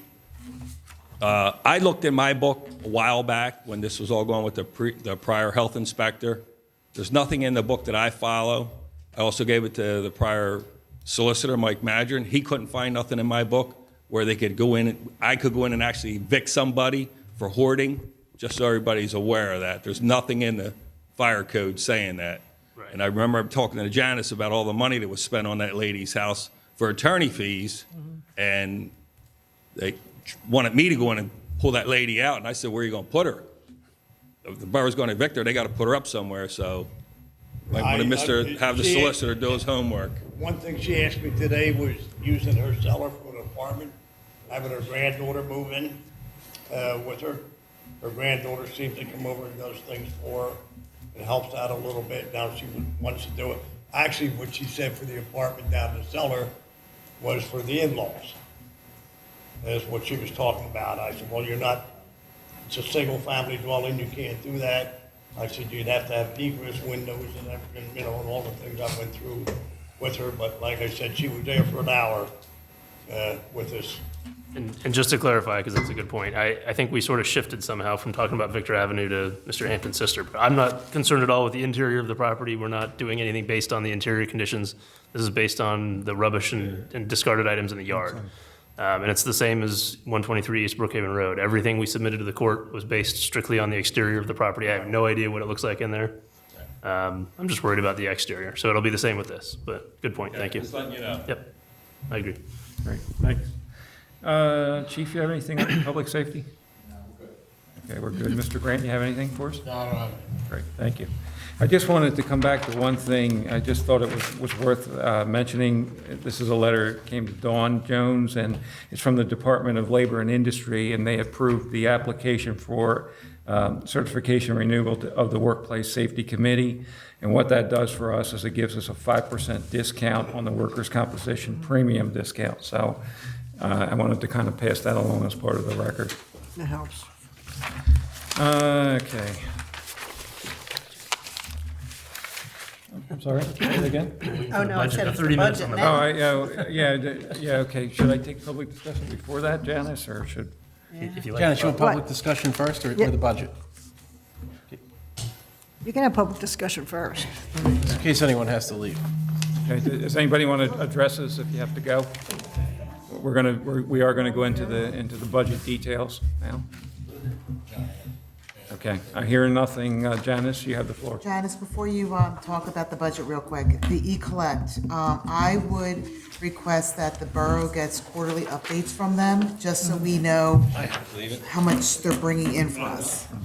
We're going to get bi-weekly checks from them, so we're going to know every 2 weeks what they're bringing in. Okay. Because that's in the new contract. So but I'll make sure council gets copies of everything. Okay, that'd be great. Thank you. Because they are a new vendor for us. Did you want to see if, is anybody? Yeah, just real quick, if anybody just has any questions about I can leave much material for that. Terry, did you want to take a picture of that so I can put it on the website? Brian, can we take that, Yeah. get a pic of it for the website? Thank you so much for coming out. Sorry, I'm not sure. You said sentence nine? There you go. And is there anything there, or?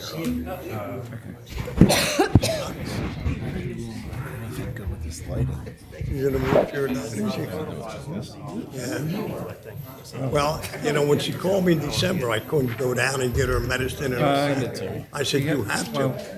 I said, I have a cane and a chain, I can't. I had to do that, like, a big black I said, Tell us where we can send it. Tell us where we can That's what it looks like right Yeah. I'm not going to stop. It looks like bark. Yeah, and that's not even with the covering on it. So with the covering on it,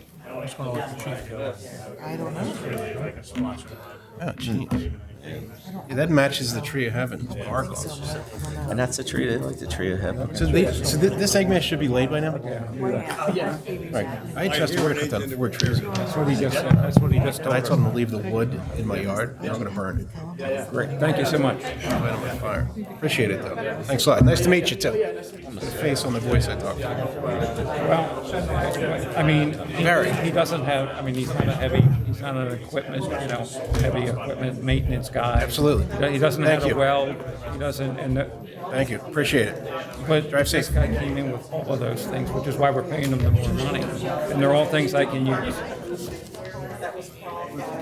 Now that Gary, not that Gary's sick.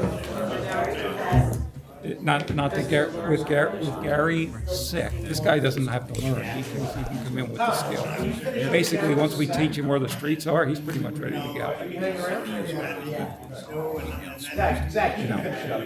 I mean, your son, Billy. I mean, he can go to school. He can learn these things. He's been with us now for a number of years.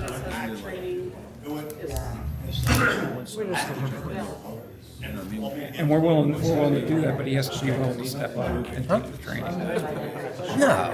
No, because we're pretty much through it. So. Yeah, look, it's tough. It's tough. It's tough. This guy, it's tough because this guy came in with all these qualifications. That's why we didn't want to let him get away. This will come in very valuable. I can fill out the form. Particularly if Gary doesn't come See, back. we really want checks because we have an audit trail. You'll just get reimbursed, but try. Is there any way to pay him fast? No, there's one job. It's silly for a kid to wait 3 months or 2 months before you know. We have to move on with that. Well, what we'll do is when we do the resolution. I don't know this guy at all. I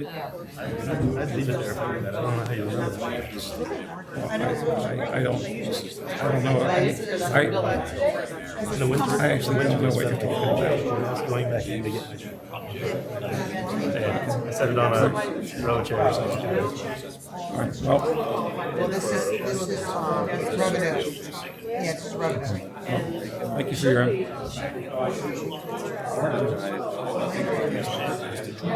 That's because.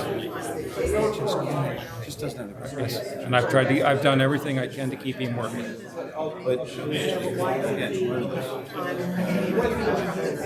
Obviously, Gary. Because the council has and we're not going to argue about this, please. You know, I have one job to fill. I only have one job to fill.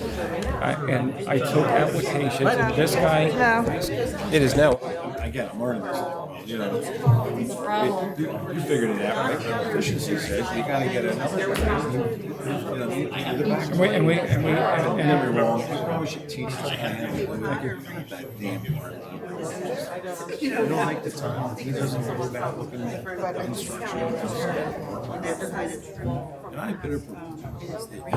It's not a different county. It's not a different county. Yes. I just learned about those guys.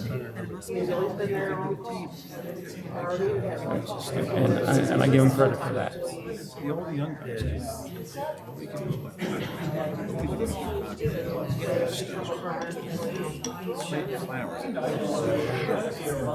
We have another opening. We will take another look.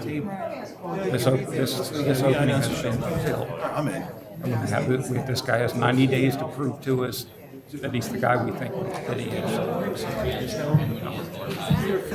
Okay. I really need to get back to this meeting, so I want to thank you for your time. Well, they will be in about 2 seconds because I got to go. We'll be here till midnight. I've done the best I can to explain it to you, and actually I did. Actually I did. And that's what we did. What I'm trying to make is these guys will bring out the concrete. I think somebody worked on the labor. It could have saved us $1. You know, a little electric save us $1. I mean, it just keeps going. Oh, yeah, we're going to need a welder if Gary doesn't come back. We can. We can go all day. We've hired our guy. Here you go. The next time we have an opening, if Billy wants to apply, we will take a look I at get it. to interview this guy.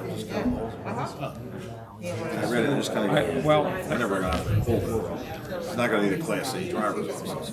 I don't. I mean, so there's certain things on there, we're never. I don't think that he had the qualifications that the other people we interviewed had. Sure, it's done. It's good. But the point, look at every other line is something else. And he's good for something. Thank you. And like I said, the older guy was 52 years of age. Thank you.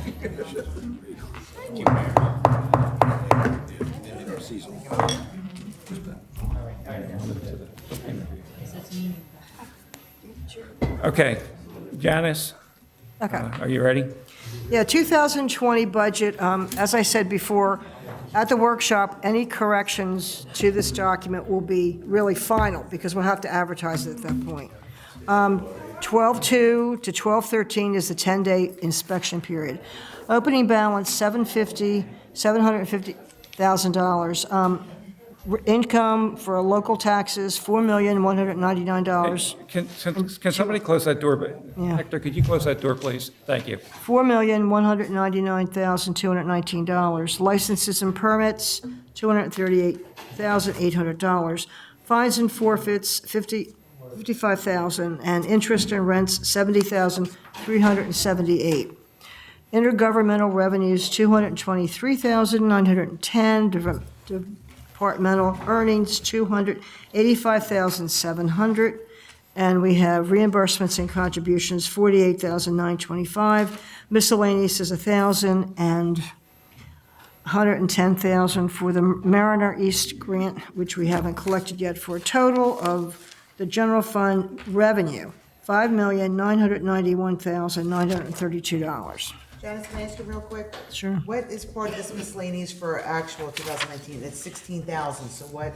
Miscellaneous is anything in revenue that doesn't have a line item that comes in once in a lifetime, and that's what's put there, okay? We have to have some place in an auditing situation, so we'll know. I mean, it's really, Delilah and I go through, but it's odd stuff, things that we've never gotten before, and we have no place to put it, and we're never going to get it again. Expenditures, government administration, $106,868. Government salaries, $176,530. Financial administration, $67,000. Tax collection, $81,700. Legal, 112. And as I said before, most of the legal was put here except for zoning. Zoning has to be in its own category because it's a quasi-judicial category. But we put everything else to make it easier because it was in different sections and it was just getting hard to really figure out how much do you really spend on legal. So it's 112,000. Engineering, 30,000. Building, general government, $401,685. So that's everything basically in the building.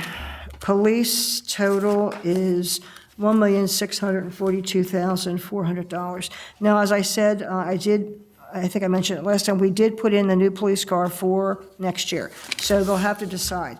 My only comment is, based on what I found out this year, if we go out in the third quarter, we're going to get a better bang for our buck, because that's what the initial numbers were that I didn't even realize. Because they always want to get it the first quarter, which is when the numbers are really high for it's a new car. But as the months go on, they only have fewer and fewer models left. That's just a thought that we may be able to get more of a car for less money. Okay, I just wanted to, that's just something based on what I didn't realize. But that's how it seems to be going for that. Okay, fire safety, $342,220. And I do want to make you understand that where it says Capital Reserve Fire Truck, that is our sinking fund for the 2022 new pumper. And this year we put in $50,000. Next year and the next 2 years after will be $70,000. So that we will, and I want to explain this so you understand, Robbie needs a check for $300,000 cash. He will give that to the fire company, the company that actually makes the fire truck.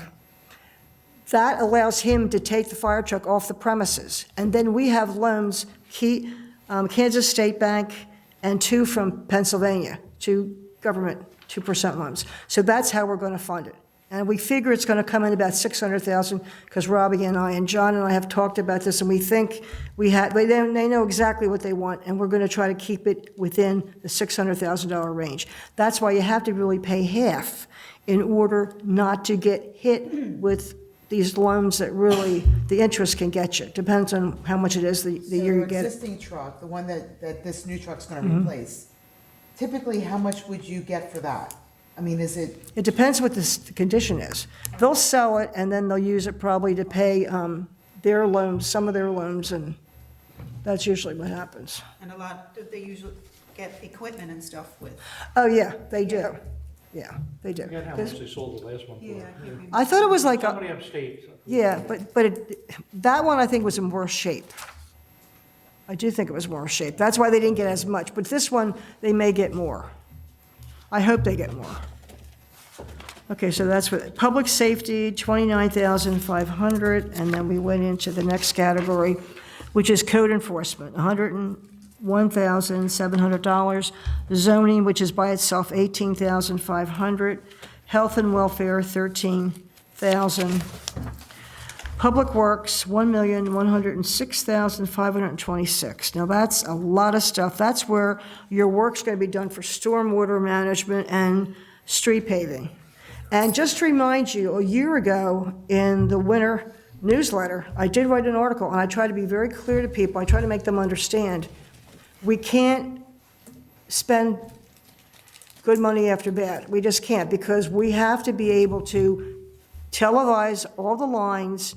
If it's in good shape underground, we're going to pave, because that's what I told the public, because we can't pave and find out 2 weeks later that the street's going to cave in. I mean, we don't have the kind of money to do that. So I just wanted to remind everybody that's why we're trying to really run a tight ship here as far as financial. But this stuff's getting more expensive every year. Every time she goes out for bids, it's more money. Recreation, $209,800. Now, I wanted to let Donna know. Donna had asked me about Garcia Park. What I did, last month I took my 4-year-old great-nephew. I let him run in the park, and I observed what was going on. I said, I put $25,000 in here because the jungle gym and that swing set really need to be replaced, and the sign that says Garcia Park, that's terrible. It's old and red. It's really It is, old, it and is. we could do some cosmetic things that probably would cost nothing. The The benches and the trash cans are fine. Okay, but I mean, I just wanted to take a child's point of view because that park is for under 6. So I figure I had never been there, he'd never been there. I just wanted to see where he gravitated. He loved the jungle gym and he loved the swings. But that's a typical I just 4-year-old. was shocked how expensive it was to put some of the playground know. equipment in there, wasn't it? Oh my But that's the two pieces I Really think we need to do. expensive. What? It was a wake-up call, right? It was. It's very expensive. Probably double that now.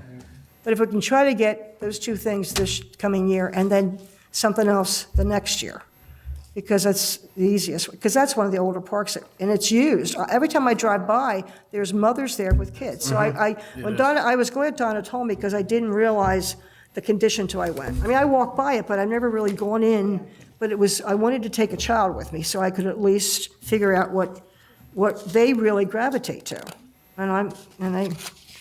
So I wanted to add that. That's something we hadn't, Donna and I had talked about it, but I wanted to make sure you realized. Debt service, $218,347. Now, the good news is, 2025, we pay off our mortgage, which is the bond issue. On the building, on the Borough For the Hall. building, okay? I always explained it to people that it's a mortgage. It's technically a bond issue because most people don't really understand, and I don't, I want them to relate to it, because we have 5 years to go for that. Insurance premiums, $1,046,161. Now, the MMOs for next year are targeted for $188,000. That's the money we get from Harrisburg. The fire company will get the $48,000 approximately that they used for doing all different things for the like equipment and things like that. The $140,000 is divided between the police pension and the non-uniform, like Mary's pension. So Harrisburg gives the money to us and our pension fund. We have the people that really go through and they evaluate and they tell us exactly how much we're allowed to put into the police and how much based on it. So basically, that's what we'll do there. ER taxes, $100,000. So basically, it balances out at $5,991,932. It's going to be tight. I'm going to tell you right now, it's going to be very tight because they're starting to do more and more work. I mean, we did work. He's doing more work, like Swiftwater. That stuff's going to be expensive. I'm telling you, it's not cheap. I mean, when she did her bids, like 10 feet, you dig 10 feet, this, 20 feet, and when she got to 30 feet, when you that deep, the numbers are like astronomical. I mean, so we're really going to have to either tighten our belts or try to get a sinking fund together. Not to interrupt your flow, but we're not done.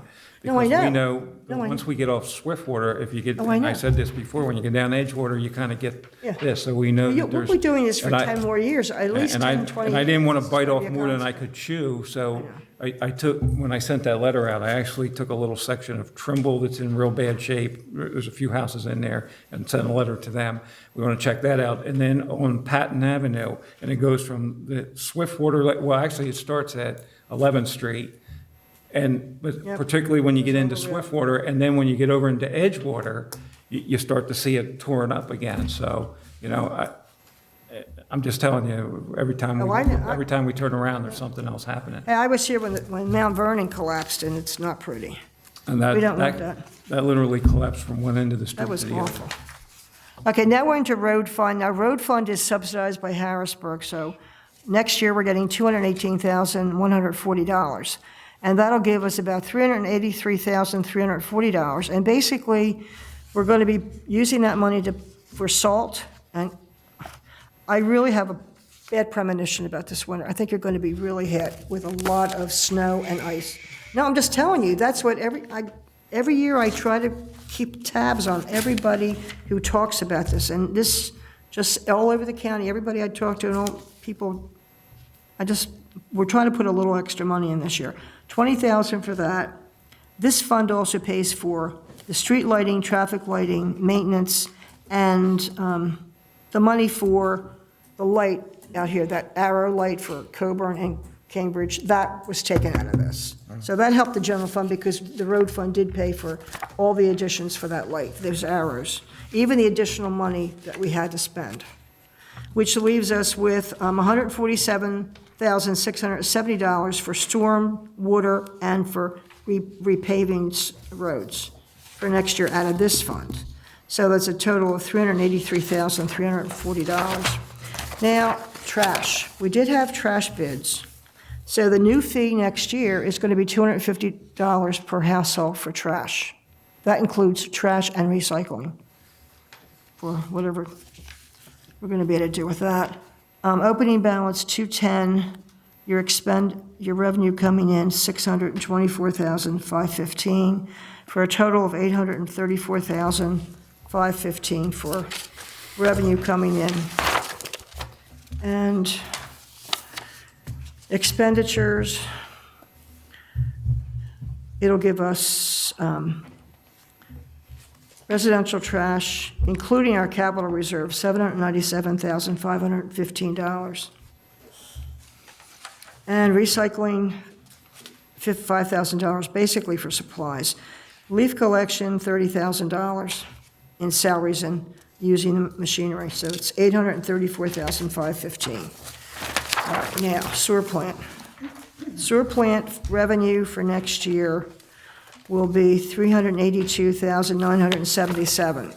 And on the very last page, which will make it easier for you, next to the last column going down tells you what the zones are going to be. If you're on this side of Edgemont Avenue, other than Hilltop, it's $394 a year. Second zone is the 8 houses next to Our Lady of Charity, like on Forest View, that on Arlington, $394. And third precinct, $394. Fourth precinct, and some people in the fifth. The fourth zone, not the precinct. No, the fourth is a zone, but it's, the fourth precinct and the fifth are basically in there. People that live on Shepherd, some people, it's Greenwood, it's, the people that are serviced by the plant, it's the apartments, and like it's Mount Vernon and Melvin Drive and places like that. When's that loan going to be paid off, do you know? How many more years? Oh, no, it's 10 more years. 10 more years? Yeah. That was like a, yeah. There's only like 800 people paying it, that's the problem. Well, one of them I don't want to pay. I'm one of them, so, yeah. You don't want to Okay, pay what we pay either for. Yeah. So that's, the plan is 474.69. So if you really took the loan off, it would basically be, less than Delcora. But Hilltop is 394 and Creekside is 394. Hilltop should be 392, right? Not for that. For the sewer? Yeah, Hilltop gets the $2. Well, I told that to the lady in the office, and she gave me an argument about it. She goes, "No, it isn't." I said, "Well, there's really no reason why it should, but it's And for a while it Creekside was." should be the same way. I know, We can tell her. I told her. So should I take it off, Eileen? Yeah, those last two should Yeah, the last two. have the reduction. Well, it's not Creekside, because they aren't. No, they're private. That's right, it's 2, right? So it's 392, all right. I'll tell her, she had it. On both of them, right? Yeah, it's 5, and it's Hilltop and Creekside, I know. They That's both 'cause they're have the condos, and $78. when they went in, They're gave them a $2 $78 for discount maintenance because they were instead of condos. 80. Hilltop's condos. I and know, that's whatever. condos. It was, 1 cent. because there's so many of them, and it was like a, we try to be nice at the time, and it's continued all these years. So basically, what we're going to do at the workshop is we're going to do a motion to advertise the budget, to advertise the ordinances that we're going to need, and the other paperwork that we do need, and the inspection period, which is December 2nd to December 13th. That will be the 2-week period that this revised budget, which we'll have on the 25th, will be in the office for anybody in the public who wants to get it. It's a free copy. If they have any questions, I will be available, the first 2 weeks of December.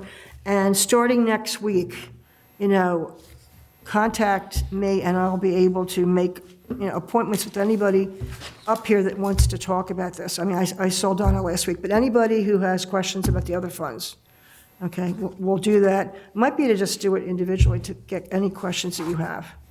And, you know, it's a lot of material. I mean, that's why honestly, it honestly takes us normally from June to Labor Day to go through all of these, because we're not doing them once, we do them 2 or 3 times.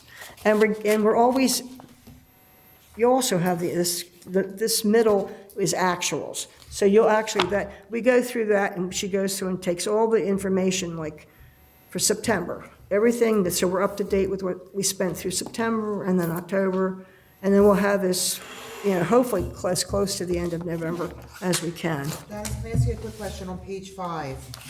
The HVAC maintenance and contract, it looks like it went up by $10,000. You know why? Is that the HVAC system in the gym? Well, that's maintenance and contract. The contract is 10, but this gives us 5,000 to do that with, to do anything that comes in this repair. Last year, we had to pay the 2 generators, and that's why it was 25. What did we do? Yeah. We had the 2 generators for HVAC. It was the thing outside. Okay. They were 10,000 each, yeah. So there's actually money, you know, for the contract, and every year the contract kind of goes up a little. Well, it's the same company we've had for all these years, and it does go up like everything else, I know. And we are gonna try to do, the only other thing we're gonna do, like we did the sidewalk out front of the Borough Hall, going from our door to the police door, and we're gonna do a little bit of shrubbery. I'm gonna talk to Gary, get something that's just against the wall, because it can't hit people when they're walking on the sidewalk. And Gary kind of knows what he'd like to have. It's not gonna be expensive, we're gonna do it as cheaply as we can, just like something under each of those windows, I know. That's like one of the only things we really, we're gonna do because most of the building is done. The gym's done, everything's really done, pretty much, unless something breaks. And obviously, this budget doesn't even take into account the money that we're gonna get from eCollect. Exactly. So that's why we're all keeping our fingers crossed that they do a really good job. Plus, we do have a lot of new businesses. And EIT, I expect that honestly to go up because we have new people working in Brookhaven. 3 new restaurants. Yeah, in the restaurants. Yeah, they make, you know, every little bit helps. So I think we're good, and we're. With eCollect, they had on the contract, Brookhaven Township, and I requested it's a legal document, I requested it be changed to borough. Well, And it was. and it was. Very caught the Was it? typo. Yep, they Yeah, it changed. was. Yep. Thanks. Yeah, that's why I left it in Matt's hands, because I knew Matt would be able to deal with them. Because they have Very lawyers caught in that their one. office, and it's easier for us to, yeah. Because we knew, they both knew, and I don't think we're going to have any trouble. And as I said, bi-weekly is when they're going to send us the check. So when we get the paperwork, we're just going to give it copies to everybody, so you'll know what we're getting as it comes in. But I like it that way, because you're going to get the money rapidly, not waiting a month or 2 months, and, you know, so that's all I'm going to really do right now. Anybody have any questions for Janice? Or if you want to let me know next week, and I will schedule meetings with people, seriously. And, yeah, the fire meeting's this week, Thursday. Okay, that's what I had. I just want to make sure that wasn't changed. I know you had mentioned it before, but I was trying to write down some other notes. So if they did have a question, there would be Wednesday night? Are you making No, it's yourself not gonna be available Wed- for Wednesday No, or I'm just probably an gonna- appointment? Well, it can be, if you want to do Wednesday night, that's. No, I'm just asking. Well, I did it last week, because that was good for me, but I mean, whoever wants to make an appointment, we'll just sit down one-on-one, or we can have 2 people, it depends. We just can't have more than 3 people sitting down at a time. Right. But if we can, that's not a problem. So hopefully No, next you week don't- we you can don't meet wanna with do people that. and know what we have to do. You don't want to go more than 3. No, I know that, that's why I try to do just 1 or 2 people. Does anybody have any questions tonight? Not on the budget, but how long is our contract still with this guy that's supposed to be doing all the scanning? 2 more years, right? I'd have Now, to go what's, back and look. I haven't what 2 looked more at it. years? Oh, no, we're in the last year. I thought it was 2 more years. No, next Dockstar? It's next year's meeting. I thought that was done this year, No, actually. it's next September. No, Oh, no, okay. why don't I check, because I thought it was this year too, Yeah. but she goes, no, there's 1 more year. We checked it, she has the contract. That's why it's Mary, important. do you think we're up to date on what we've been scanning already with Matt? far as I know. Just curious. What a waste of money that was. Yep, Dawn brilliant. doesn't leave any grass grow under her feet, that's for sure. Okay, this goes to Carla. Yeah, I'll write that. Make a motion to adjourn? We can if you're ready. Ready. You ready? Got a long day tomorrow. We have a motion and a second. Any questions? All in favor? Aye. Opposed? The meeting is adjourned. Thank you. Good luck tomorrow. Thank you. Can I get an autograph if you don't mind? It said Township of Brookhaven, that's what she was talking about. Did you catch that? How much does the government give us? Oh, no. I need an autograph. So we basically have to be self-sufficient.